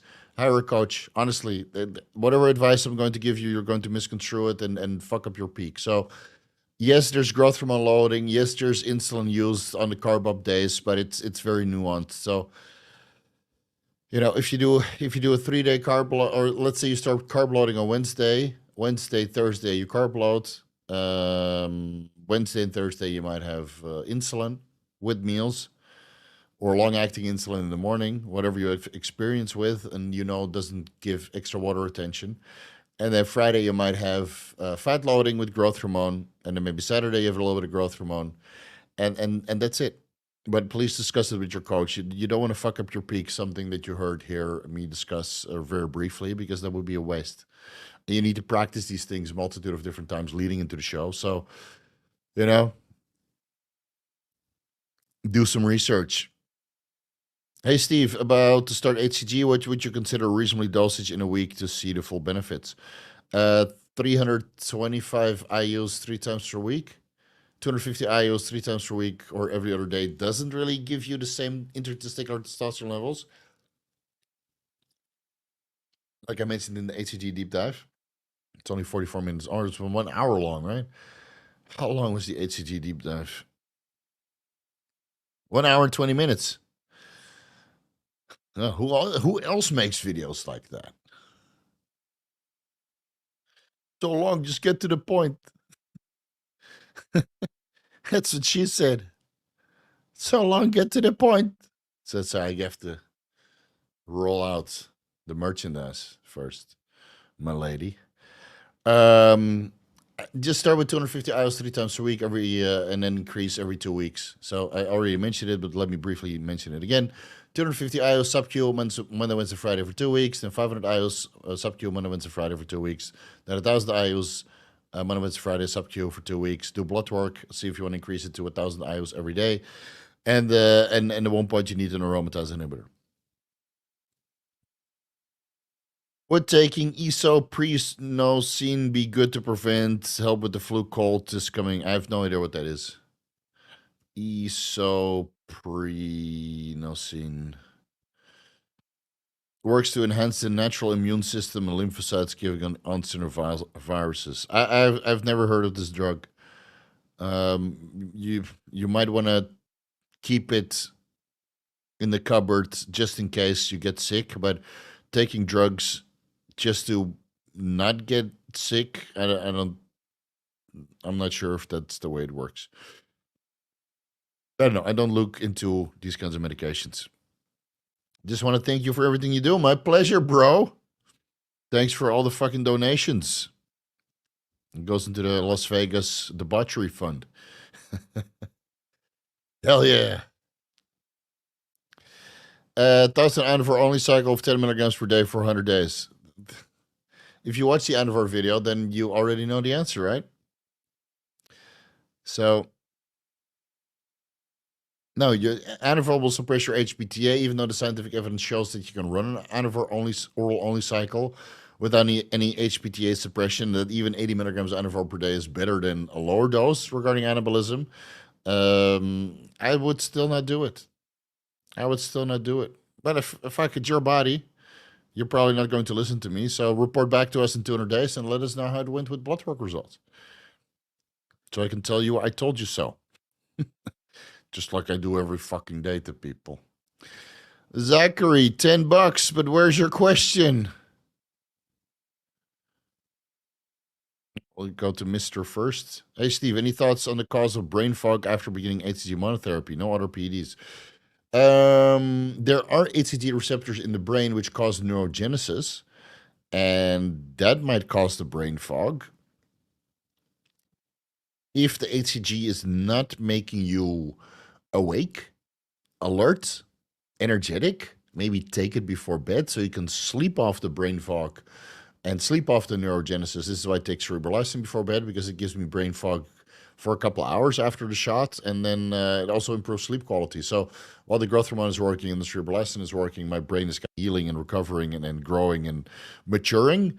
And maybe you get a little bit of neurogenesis from HCG through the combined luteinizing hormone, chorionic gonadotropin receptor. So if you take it sub-Q before bed, maybe you can mitigate the brain fog and then wake up super refreshed. But it can also keep you awake, right? Some people find that HCG can be quite stimulatory.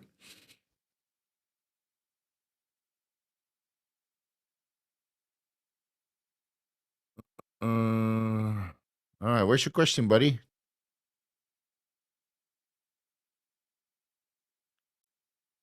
Where is your question? Oh, Resident Alien. Yeah, it's funny. Season 1 and 2 is better than Season 3, though. It started to come off a bit. Missed my super chats. Really? Oh, here, sorry. No, I just answered it, dude. What are you talking about? Give it some time. Where's my super chat? Zachary. All right, so I don't know what the rest of your question is. She's tried 10 milligrams also, 10 milligrams twice weekly, 20 milligrams give her. Please mention the rest of your question, because here there's just $10 and no text. So please fill out the rest of your question and reformulate so I can answer it.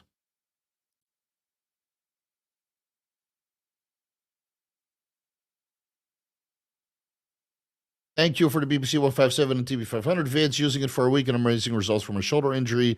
Seriously blown away. I was swearing placebo effects, but it's working. Yeah, you just got to use it.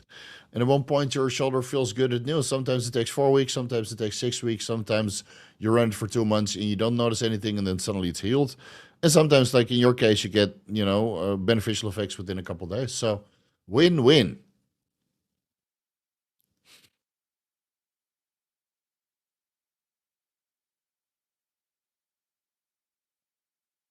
Let's see if there's some fun stuff to answer.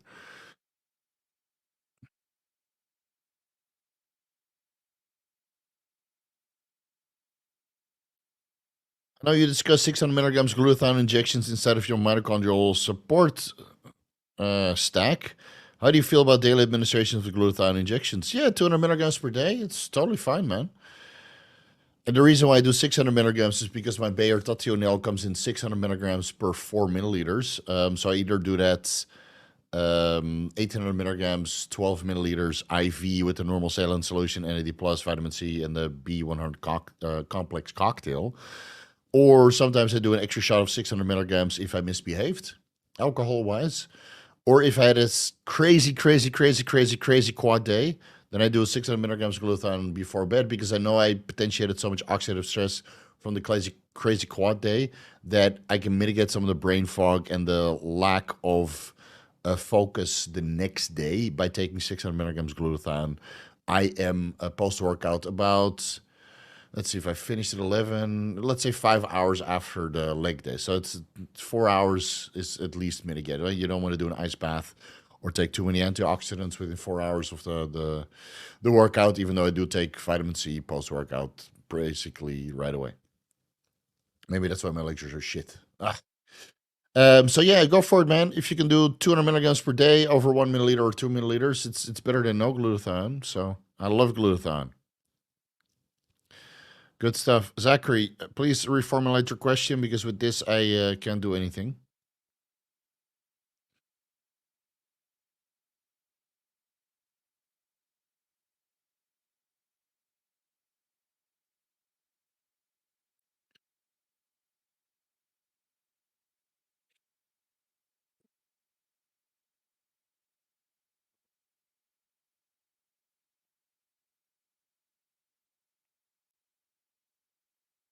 Hey, Steve, do you think Alien should have kept with the deleted scene of the people being turned into aliens by possessing their body, or did you like the Queen add in later on how aliens are made?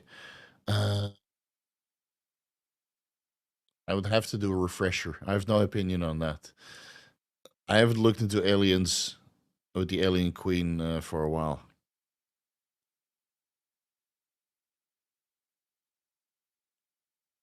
Is there a minimum level of test to hit before consider stacking, or just stack up tests until it's needed to stack? It kind of depends on individual response, right? Like this time I did 150 tests and then I started stacking. But in the past, I've done 150 tests and then I ramped it up to 2.5 grams. So, but then again, I'm pretty resilient, man. I can run whatever at pretty high dosages and I can still get away with it. And it's just usually the blood work that turns me off, not the side effects. So then again, I know how to mitigate side effects also. So it really depends on you, man. If 150 tests gives you good results, but 300 milligrams makes you bloated, or you get, some sort of side effect that you can mitigate, then start stacking. Stacking is fun. I mean, I'm stacking a shitload right now. I mean, it's 150 tests, 150 Primo, 300 Masteron, 25 Tren, 50 Winstrol, 70 Anavar.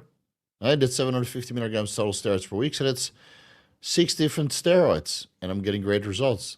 And I look 10 times better than I would if I were only using 750 milligrams a test.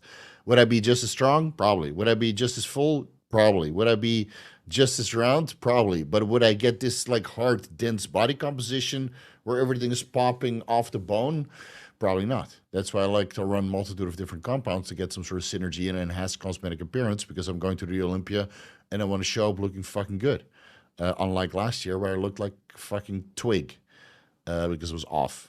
And my wife told me I couldn't get fat until she showed up. So I was just dieting hard. Just fucking emaciated last year at the Mr. Olympia. That's not going to happen again, dude. So look at the drugs that you want to stack it with and make a decision for yourself.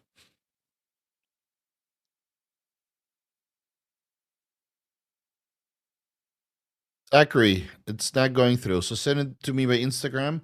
If somebody sends me by Instagram a question and I answer that and it's not Zachary Nicholas Watson, I'm going to block you on Instagram. That happened last time. Somebody sent me a super chat. Somehow it didn't go through. And then another guy slid into my DMs. I thought it was the guy sending me super chats, and it was somebody else.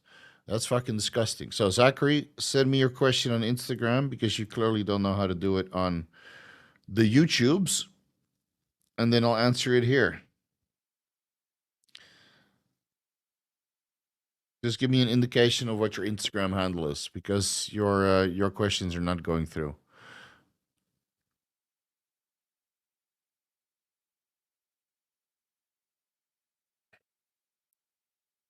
Do you have to super chat for a response? So what I do is I answer membership questions and super chats first, and then the rest what I feel like answering. So if you have a funny question, then I'll answer it. But there's so many members and so many super chats that I don't really get a chance to answer the fun questions. Let's see, Jason. How much should blood pressure fluctuate during the day? In the morning and 3 hours after workout, it's 20 or 120 over 65. But before the workout, and sometimes during the day, it's 135 over 70. Should I be concerned? Maybe increase milligrams. So that's sounds like you're drinking caffeine at certain periods during the day. If you train later in the day, cortisol levels might be up, and thus blood pressure is increased, or your cortisol goes up in anticipation of going to the gym, or your diet is increasing your blood pressure because your electrolyte balance isn't good and you're not hydrating properly. So increasing milligrams of what? A blood pressure medication? I'm not sure. Right? Maybe look into methods to control your blood pressure like daily fasted cardio and magnesium. And yeah, take it from there. There's a multitude of different ways to control your blood pressure. Blood pressure medication is last. I do everything right already. I get my magnesium in. I have balanced electrolyte intake. I drink about a lot of water. I do my daily fasted cardio. But my blood pressure sometimes still runs high, so I take 40 milligrams telmisartan to take the edge off.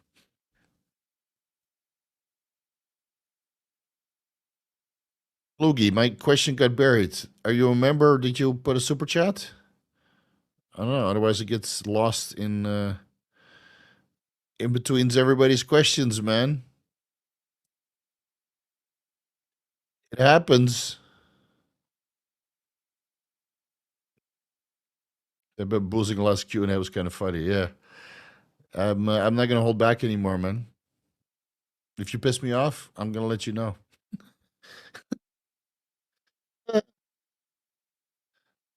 All right. Zachary slid into my DMs, got the auto reply right away. All right. So let me put his donation, and then we're going to verbalize what he wrote out. Steve, I tried messaging you twice now. My wife is taking testosterone replacement therapy. We had her on 10 milligrams once weekly and 20 milligrams split twice a week. 20 milligrams gave her 453 total testosterone levels. Yeah, it's very high. Didn't want her to have any problems, so I told her to drop back down to 10 milligrams weekly. What dosage protocol would you recommend? So for women, the dosage protocol for testosterone replacement therapy, usually testosterone enanthate is good, or cypionate, a long-acting ester, 0.5 to 2 milligrams sub-Q daily. The reason why we do daily is for more stable serum testosterone levels, not overly aromatizing activity, but you still want some aromatized activity, obviously, because you want good estrogen levels as well. So you want to make sure that her testosterone is somewhere towards the top of the reference range, so around 60 nanograms per deciliter, not 450 nanograms per deciliter, and her estradiol somewhere in the middle based on the luteal phase. There's 3 phases, right? So the middle phase, not the follicular phase. Oh, fuck. I don't know this off the top of my head. Basically, the middle range of the menstrual cycle. And then you can slowly increase it from there. So if 20 milligrams brings her to 450, then 10 milligrams should bring her to 200. So she probably needs 3 milligrams a week. So I would start with 0.5. That's 3.5 milligrams a week, right? And you just... What you can do is you get some sterol, some MCT USP grades on Amazon. You buy a Wattman filter and you just dilute like 50 milligrams testosterone enanthate in an appropriate amount of MCT oil, passed through a sterile vial, sterile Wattman filter into a sterile vial. You compound your own to the point you have a 0.5 milligram testosterone enanthate solution that's easy to inject. So let's say 10 IUs or 0.1 milliliters on the insulin syringe. You do that sub-Q daily, and then test your blood work levels 2 weeks into it before you increase to 1 milligram daily or 1.5 milligram daily. Just slowly build it up. I would add in a little bit of DHEA, maybe 25 milligrams per day. That will compound with the injectable testosterone. Will give her good DHEA levels, obviously, and a little bit more testosterone and estradiol downstream. So I would say that 25 milligrams DHEA, 0.5 milligrams testosterone enanthate, and 2 IUs growth hormone per day is a beautiful hormone replacement therapy stack for women over 40. That's something my wife would do after we have our kids. And then if you want to throw in 5 milligrams of Anavar on top for a little bit of body recomposition, and maybe 200 milligrams 7 keto DHEA, then, well, enjoy your sex life. Because she'll be in shape and horny as fuck. All right, I hope that answers your super chat. Sorry for that it doesn't go through, but I don't see any reason why your question wouldn't go through based on the spam filter words that I have. So I hope you got your money's worth nonetheless. And I loved it for you. Love. All right, let's scroll down. Joe just got done blasting 300 tests per week, 50 milligrams Anavar per day, split up, moving to 40 milligrams every other day. Is that Anavar or testosterone cypionate? Oh, testosterone cypionate. Okay, so that's, let's say 130 milligrams a week. Libido's kind of meh since going down. Advice, let's stabilize gains. Well-being and sleep is good. 10 to 15% body fat. Yeah, so you get less of the androgenic signaling, so it's normal that libido goes down. So you need to give it some time for your body to kind of adapt to this hormonal signaling. Maybe you increase your dopamine levels with L-tyrosine and vitamin B6, B5P, 1,000 milligrams L-tyrosine and 15 to 25 milligrams vitamin B6, B5P, 2 or 3 times daily to increase your dopamine levels. And then look into Somax and oxytocin. I mentioned this in the libido deep dive, which just somehow got back into the algorithm. So it's ranking up the views and the comments. Where is it? Man, that thumbnail is legendary. 135,000 views. Holy shit. Link down below. So maybe start with the L-tyrosine and vitamin B6 B5P protocol. It's probably easier to order than the Somax and the oxytocin. Give that 2 weeks to see if it's a dopaminergic signaling problem. Again, dopamine levels will go up substantially if you're on 300 milligrams of test and 350 milligrams of Anavar per week. And you're going from 650 milligrams of steroids to 40 every other day. So what is it? 40 times 3.5 is 140 milligrams a week. So that's, a quarter. So your dopamine levels might be a quarter also, and it might affect your libido. So increase your dopamine levels and then order the Somax and the oxytocin, 500 micrograms intranasal Somax in the morning and again in the afternoon. And then 20 IUs, up to 100 IUs, oxytocin intranasally, maybe 2 or 3 times per week, about an hour before expected intercourse. And then it should be a lot better. But the libido will never be as good as it is on a boatload of steroids. Get used to it.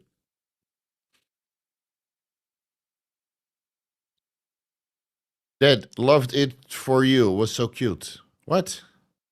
Oh, yeah. No homo. It's you gotta love it, man. To show that you read the message. You have scary good memory recall and word finding ability. Is it possible to learn this power? I don't know. Sometimes I can't even remember the name of actors or movies, dude. Methylene Blue helps. Good sleep helps. Cerebrolysin helps. Gorilla Mind Respawn helps. Dihexa Nupep helps. And I cycle through my nootropics, and I don't train to failure, like real failure. So I have maybe 1 rep in reserve too. But no more grinder sets. So instead of doing the grinder reps, I think that's the best thing for me. Instead of doing that last push, you're like grinding your teeth, and you're making nasty faces, and it sounds like you're being murdered or ass fucked whatever sound. Yeah, murder ass fuck. It's basically the same sound, right? So I don't do those reps anymore. So instead of doing that, I just go until it gets stuck. And instead of grinding through, I just go back and do a couple partials, and that's it. So partials instead of grinder reps: Cerebrolysin, Dihexa, Noopept, uh, Methylene Blue right now, but before it was fluvoxamine, and Gorilla Mind Respawn. 6 options to learn your power.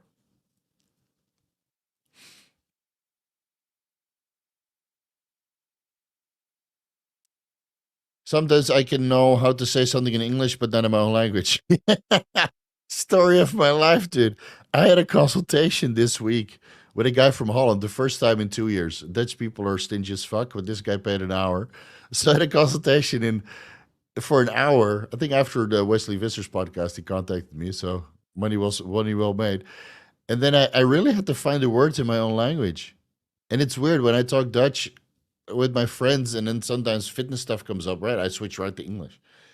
I'm cursed, man. And my English isn't that good either. But I think I'm the only YouTuber who gives this kind of level of information not in his native tongue.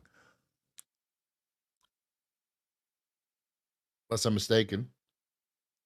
But is there a German YouTuber who makes content like this, or any other European YouTuber? I know a couple of very smart guys in Switzerland and Italy, chemists, who would probably be able to do it, but they're not on YouTube. But all these steroid educators are American or English. So I think I'm doing all right for the fucking Nederlander. I think I'm doing all right. I know how that feels. Yeah, it's English is just a much easier language to communicate with. I talk it all the time with my wife and my friends and even my family. Supplements for daytime high stress situations: Emodin and Gorilla Mind Calm. I'll link them down below. Those are the best ones to get your anxiety and cortisol levels down. And it's not a plug. It will really fucking work. Trust me. Trust me, no joke. Why do I gotta log in again? Where is it? Cortisol blocker.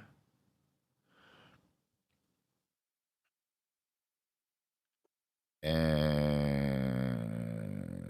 oh, which is the right one?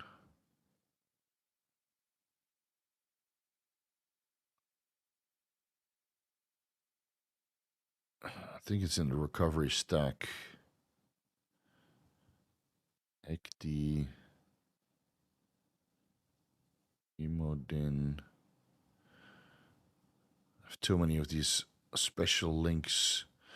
And Gorilla Mind Calm. I would buy the Calm first, give that one a try. See how you like it. It's got phosphatidylserine and ashwagandha root extract, rhodia rosea, L-theanine, and saffron extract. They're all very calming, very relaxing, so you can take 4 capsules before bed. And then if that's not enough, I would add in the Emodin, which literally prevents cortisol production by inhibiting some of the synthesis steps. So you can stack that with Gorilla Mind Calm. I would not take too much, though. I would take just 1 capsule, and that's 250 milligrams Emodin. Don't take 2 capsules, too much, man. Then you get adrenal fatigue because your cortisol levels are so fucking low. Still need a little bit of cortisol. So let me finalize this. Gorilla Mind Calm.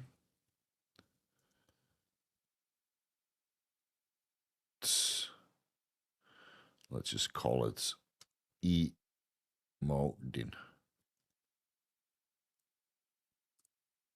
Cool. Save.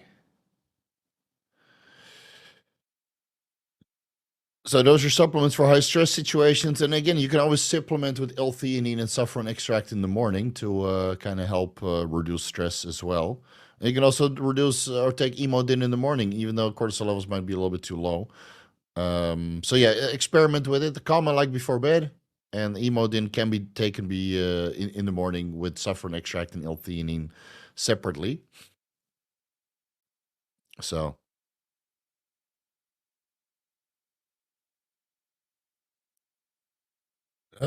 Steve, if you aren't too busy, can you give me some advice? I'm sick, 9 days viral, cough, fever, basic antibiotics, just want to heal. Blood works perfect, tested negative for malaria, dengue. Uh, I don't know, man. I'm not specialized in sickness. I'm specialized in performance enhancing drugs. So I keep your body temperature high to fight off the bacteria. Keep taking the antibiotics and see what it is. Right? If you don't have COVID, malaria, or dengue, then at least you're not in immediate danger. I keep eating a lot of food with a lot of micronutrients, antioxidants. Take some injectable glutathione. But honestly, I'm not specialized in these kinds of things. So, you're better off asking a doctor. I cannot be your doctor online.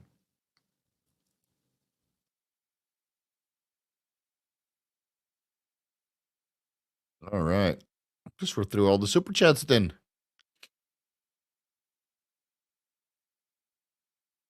See if there's anything else interesting. Uh, uh, uh.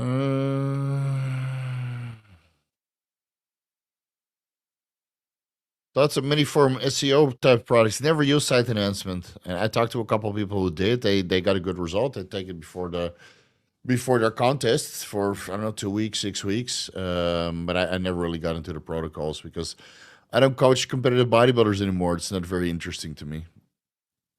So,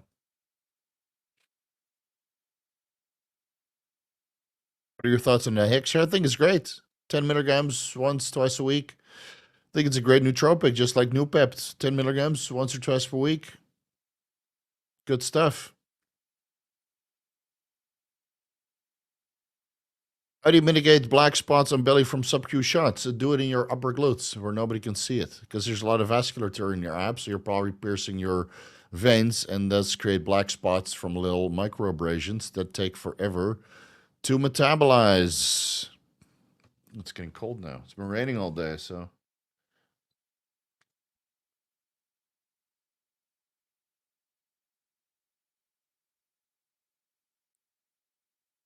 Why tirzepatide over semaglutide? Tirzepatide has two ingredients, a glucagon-like peptide 1 and a gastric inhibitory polypeptide, also known as glucose-dependent insulin nootropic peptide, which the GIP actually helps with fat mobilization from and into adipose tissue.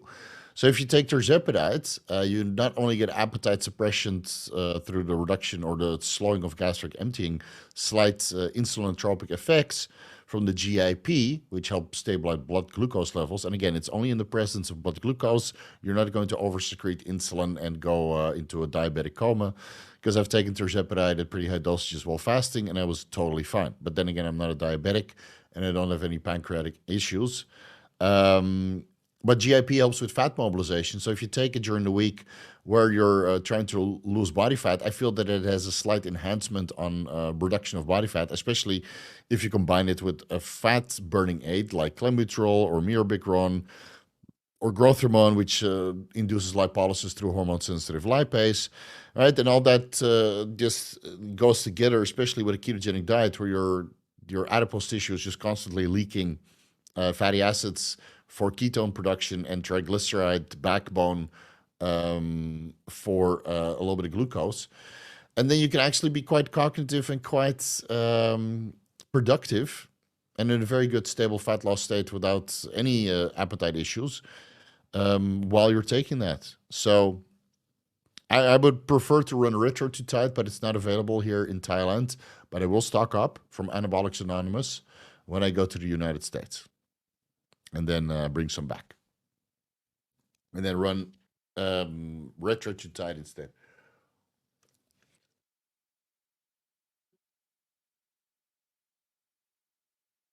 Yeah, some people have less side effects, but I think semaglutide is mostly used by general population, and they don't understand that you can microdose this stuff.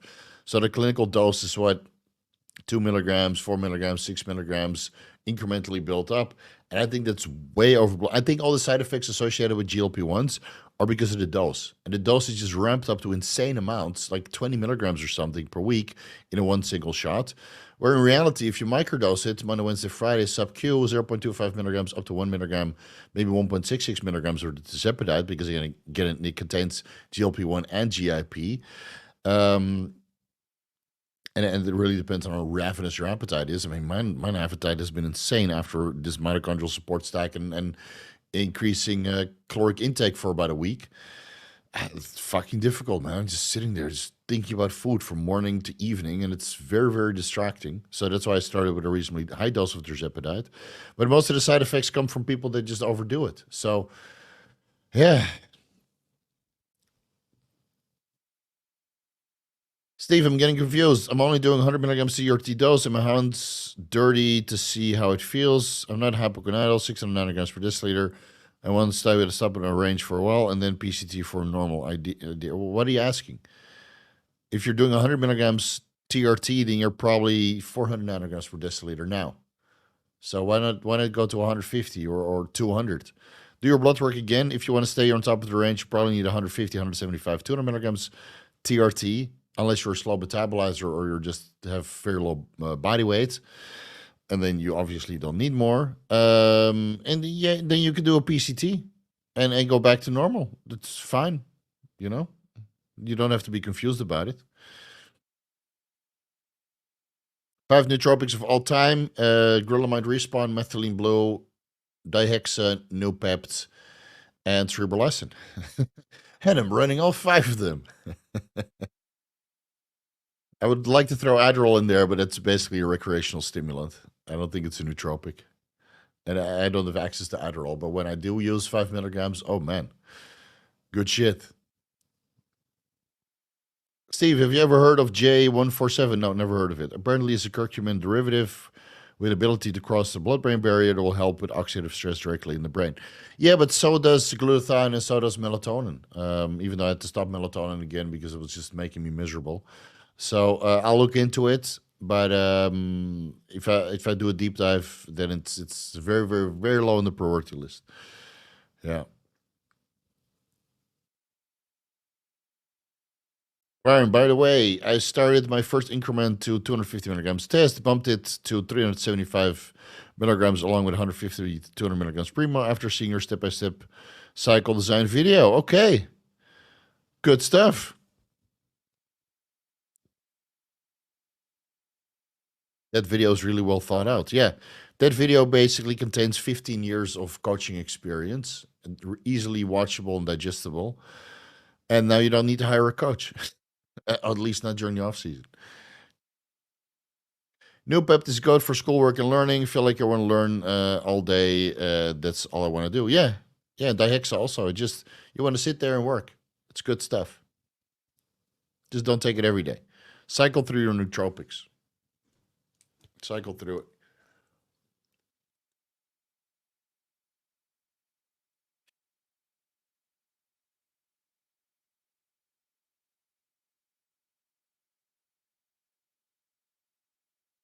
What lab markers indicate it's time to come off Anavar? Skewed lipids and liver parameters.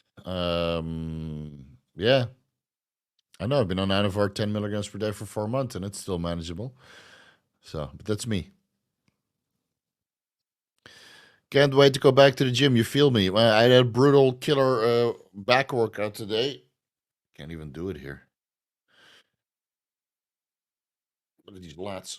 That's a weird angle. Look at these lats. So I'm ready for a day off. I'm ready for a day off, bro. Any plans to come to San Diego when visiting the States? Now, this time it's only Las Vegas. I'll be there around the Olympia time. I might go to LA. I might go to do a Pronuvo test, but I'm not sure if I still need to do it because, again, I just did an echocardiogram on my heart's normal results.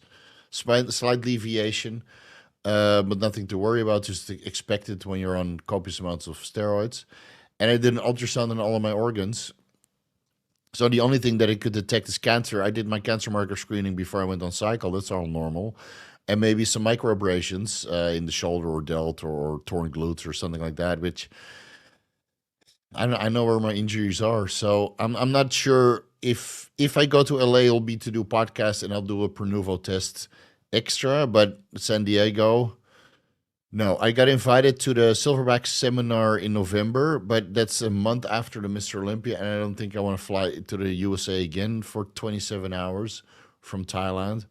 I promised a friend of mine that we'll come visit him in New Zealand. That's a 17-hour flight.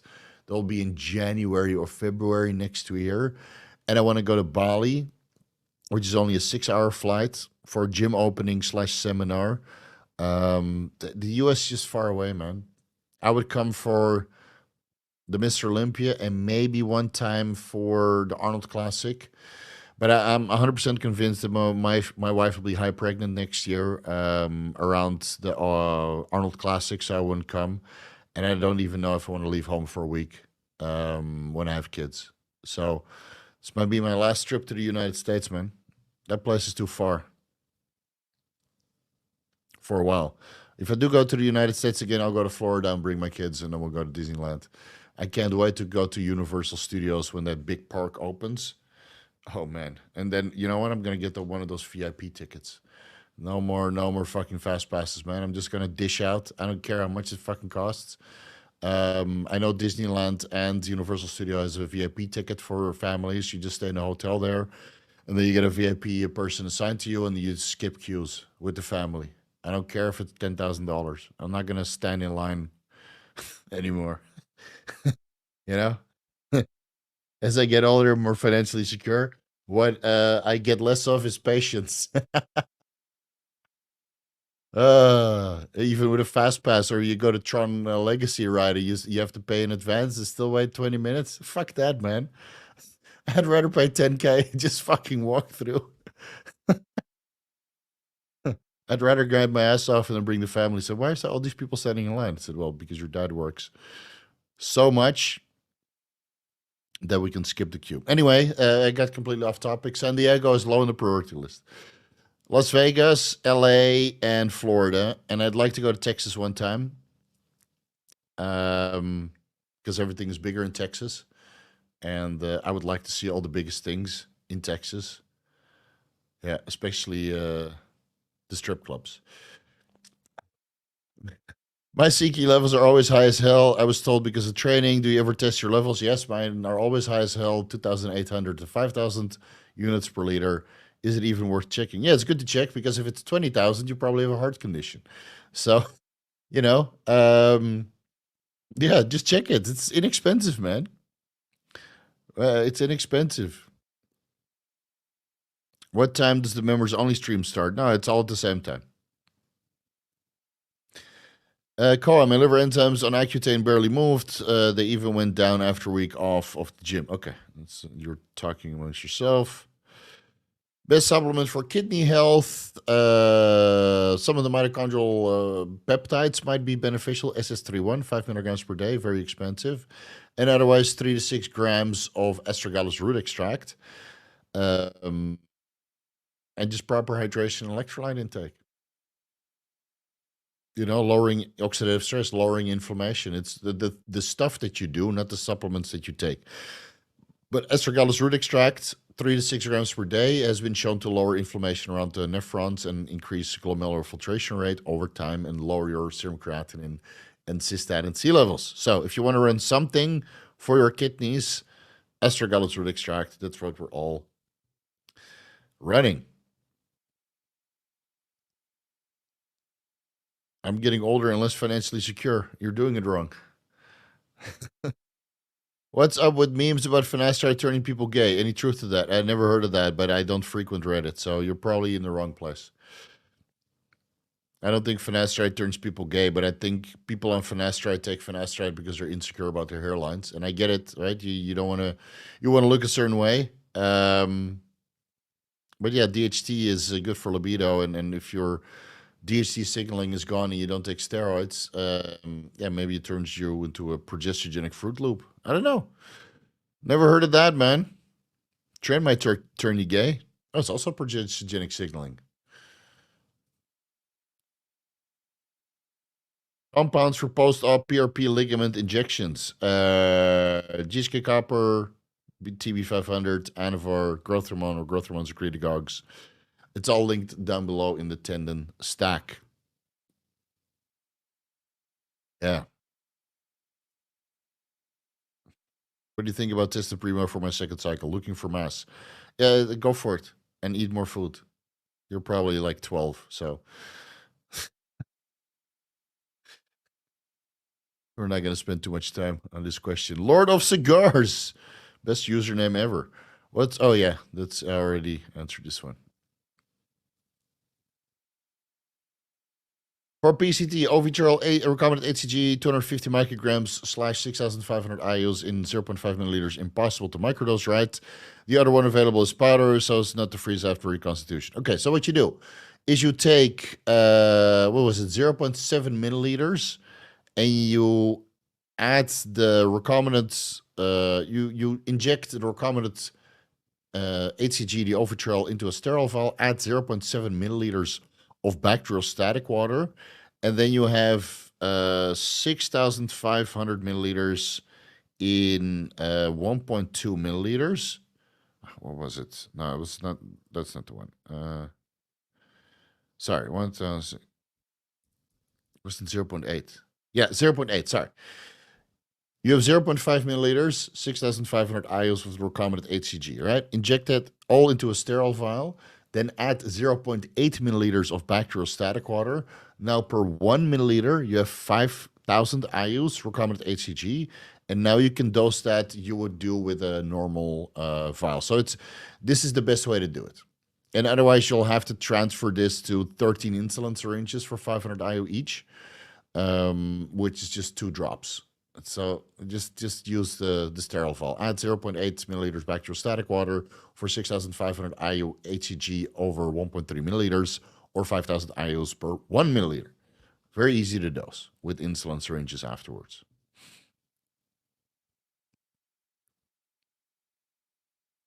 Vito Cashflow, at age 35, with a 10 history of obesity, no longer obese, should I be concerned about an EGFR of 90? I would be worried about cystatin C being elevated. So we can't really do much with an EGFR of 90 because your creatinine, your body weight, your cystatin C, we don't really know. If you're really worried, do a 24-hour urine collection test, measure your serum creatinine and serum cystatin C to your urine creatinine and urine cystatin C, and do an ultrasound on your kidneys or an MRI on your kidneys. And then you can probably walk away with a good experience and a pocket of less money. But you're fetal cash flow, so I don't think you have to worry about it.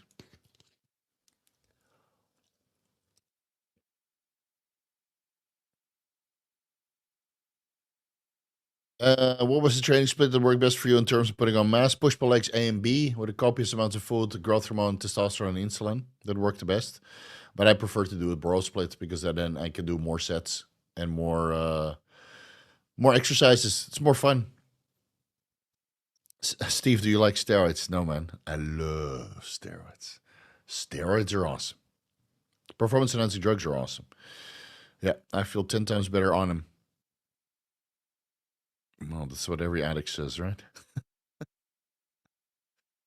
Oh, man. On neurosis. Dude, get your question in now because I was just about to close the Vigorous Q&A. So welcome to the Vigorous crew. Get your question in, and then we'll continue next week. I don't want to close off the chat now that you dropped $10 on it.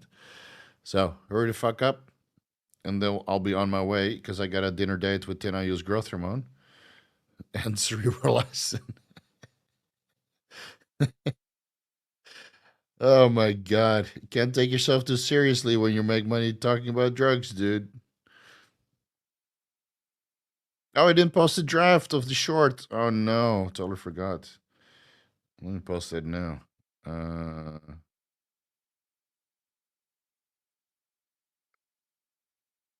always forget to post short on Saturday night because I'm preparing for the Vigorous Q&A. All right, there we go. Is use supplement cycle support good if I take it? Any other things I should take with it? I saw it doesn't have citrus bergamot, so I was thinking about adding that. And also, thanks for everything you do. Okay, so I don't know what huge sub cycle support is. Huge subs cycle support. If you want to buy it, use Nal Niga's code. That's a friend of the channel. And he's with the huge supplements. So what is Nal Niga's discount code?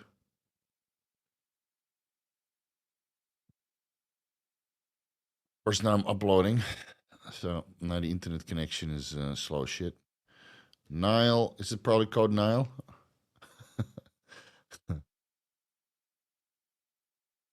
Oh, is he still with huge supplements? Uh-oh. Oh, yeah. Code Nile for 10%. NYLE. Okay, let's see.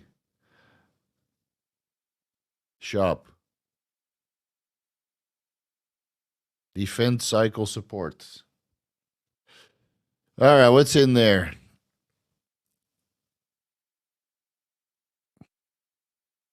12 capsules. Jesus Christ. 200 milligrams vitamin C. 25 micrograms vitamin D. I'm not sure how many IUs that is, but that's okay. 75 milligrams vitamin E. That's... Fuck, how many IUs is that? 50 milligrams magnesium, 20 milligrams of zinc. Astragalus root extract powder, 1500 milligrams. That's good. Hawthorn berry extract. Grapeseed extract. Okay, good. Magnesium bisglycinate CLA, 350 milligrams. That's great. Alpha-lipoic acid and pine bark. So I would say that the astragalus root extract is good. There is marginal results for kidney health, but can't hurt. Half of those work as a diuretic. Liver support and acetylcysteine, 1100 milligrams. That's good. Milk twistle doesn't do anything. Tutka, 300 milligrams. That's good. Prostate support, saw palmetto, and beta cetosterol. So that will lower your DHT levels. Not sure if you want to go after that. Dimethyl might be a better way to lower your prostate androgen receptor response. Elderberry extract is for immune. Elderberry, citrus flavonoids, and zinc bisglycinate chelate. I already mentioned that. So yeah, I think it's okay. I think honestly, it's easy to take it all in one go, but you still need 2 servings of 12 capsules morning and evening. But if you want to break it down, I would just take the astragalus root extract at 3,000 milligrams morning and evening, and acetylcysteine 1,000 milligrams morning and evening, and 250 milligrams Tutka with every meal, so 1,000 milligrams Tutka over the day. And then you're probably off cheaper. Yeah. Vitamin E from a multivitamin will be good. Yeah. If you want to support now, it's not a bad supplement, but I personally, I would just get shit separately and then dose it as needed. If you want to buy this product, use Nels code NYELA. All right, no more super chats, guys. Let's see. This is the last one from Andrew Garcia. If you put your super chat now, I'm not going to answer. Test 2,100 nanograms per deciliter. We're taking 30 milligrams MK2866, so that's Ostarine. 10 milligrams Anavar. Dropped the Ostarine. Strength went up. Yes, because Ostarine blocks the androgen receptor from actual androgens doing their fucking job. But now I have a hard time getting out of bed. Any thoughts on the cause? Yeah, the Anavar is making you lethargic. Get used to it. Now you're on real steroids. Eat more food. Go to bed earlier.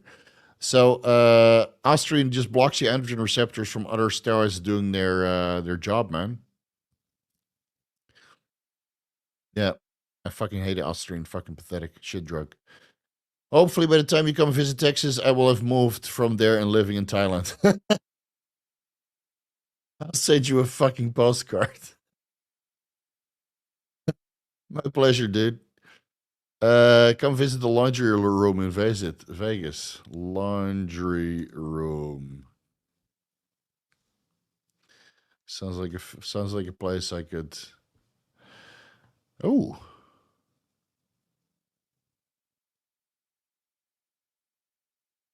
I might just fucking do that. Instead of speak easy? Commonwealth. This looks fucking great, dude. Thanks.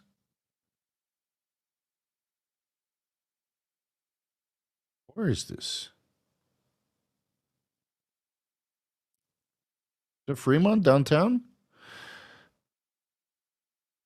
Oh fuck! I think I've been to a Lucky Day across the street, and I walked past this after I was already shit faced from Lucky Day, the tequila place.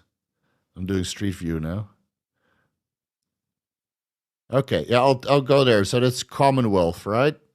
Is it Commonwealth?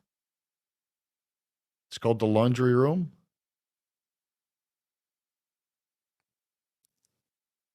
Yeah, the front says Commonwealth. Much appreciated, man. I'll definitely visit that with Aaron when we.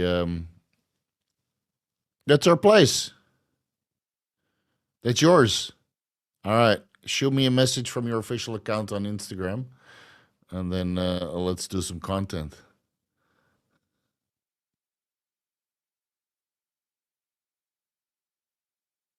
Fuck. That's funny, dude. Yeah, so I was in I think in Fremont Street with my wife, and then we arrived in that street, right? So if I got off at the other side of the street, I would have gone to that speakeasy, but we ended up in Lucky Day, and then had every tequila and mezcal on the on the menu, and then we walked through Fremont Street. So yeah, I will definitely visit, man. Shoot me a message from your official account, and then I'll let you know when I'm there. That's fucking awesome. That's fucking awesome. Cool. Cool. This is great. Okay, guys, let's wrap it up here. This was great. And Sparts, we'll see you in 6 weeks. We'll see you in 6 weeks. I'll come clean out your booze. You have no idea how much you can drink. It's not something I'm proud of, but I've been known to clear a clear a good amount, a little good amount of the good stuff. All right, let's leave it here, guys. This was great. Sorry for all the drama of this one guy, but I don't like to be pushed. Don't push my fucking buttons. So we'll see you guys next weekend. Yeah, next weekend we'll be there. After that, I go on a 3-day sabbatical. But next weekend on Saturday the 31st, the last Saturday of August, we'll continue as usual. Enjoy your weekend. Please go over to Chase Arns Roid Rage. It's already linked down below. Send him some love, and send him some super chats also. Don't only send the super chats to me, but also send them to Chase, because me and Chase are going to go to Bavets with the entire YouTube crew, and that shit's expensive. But it's so good. It's so good, but so expensive. Yeah, so we need all the super chats we can get, because every super chat you send from this moment onwards is going to the Las Vegas Super Fund, and maybe some of those super chats will end up at Ants Parts Commonwealth slash laundry room place, because I'm sure all the good stuff is not cheap there either. Yes, peace out. See you next weekend.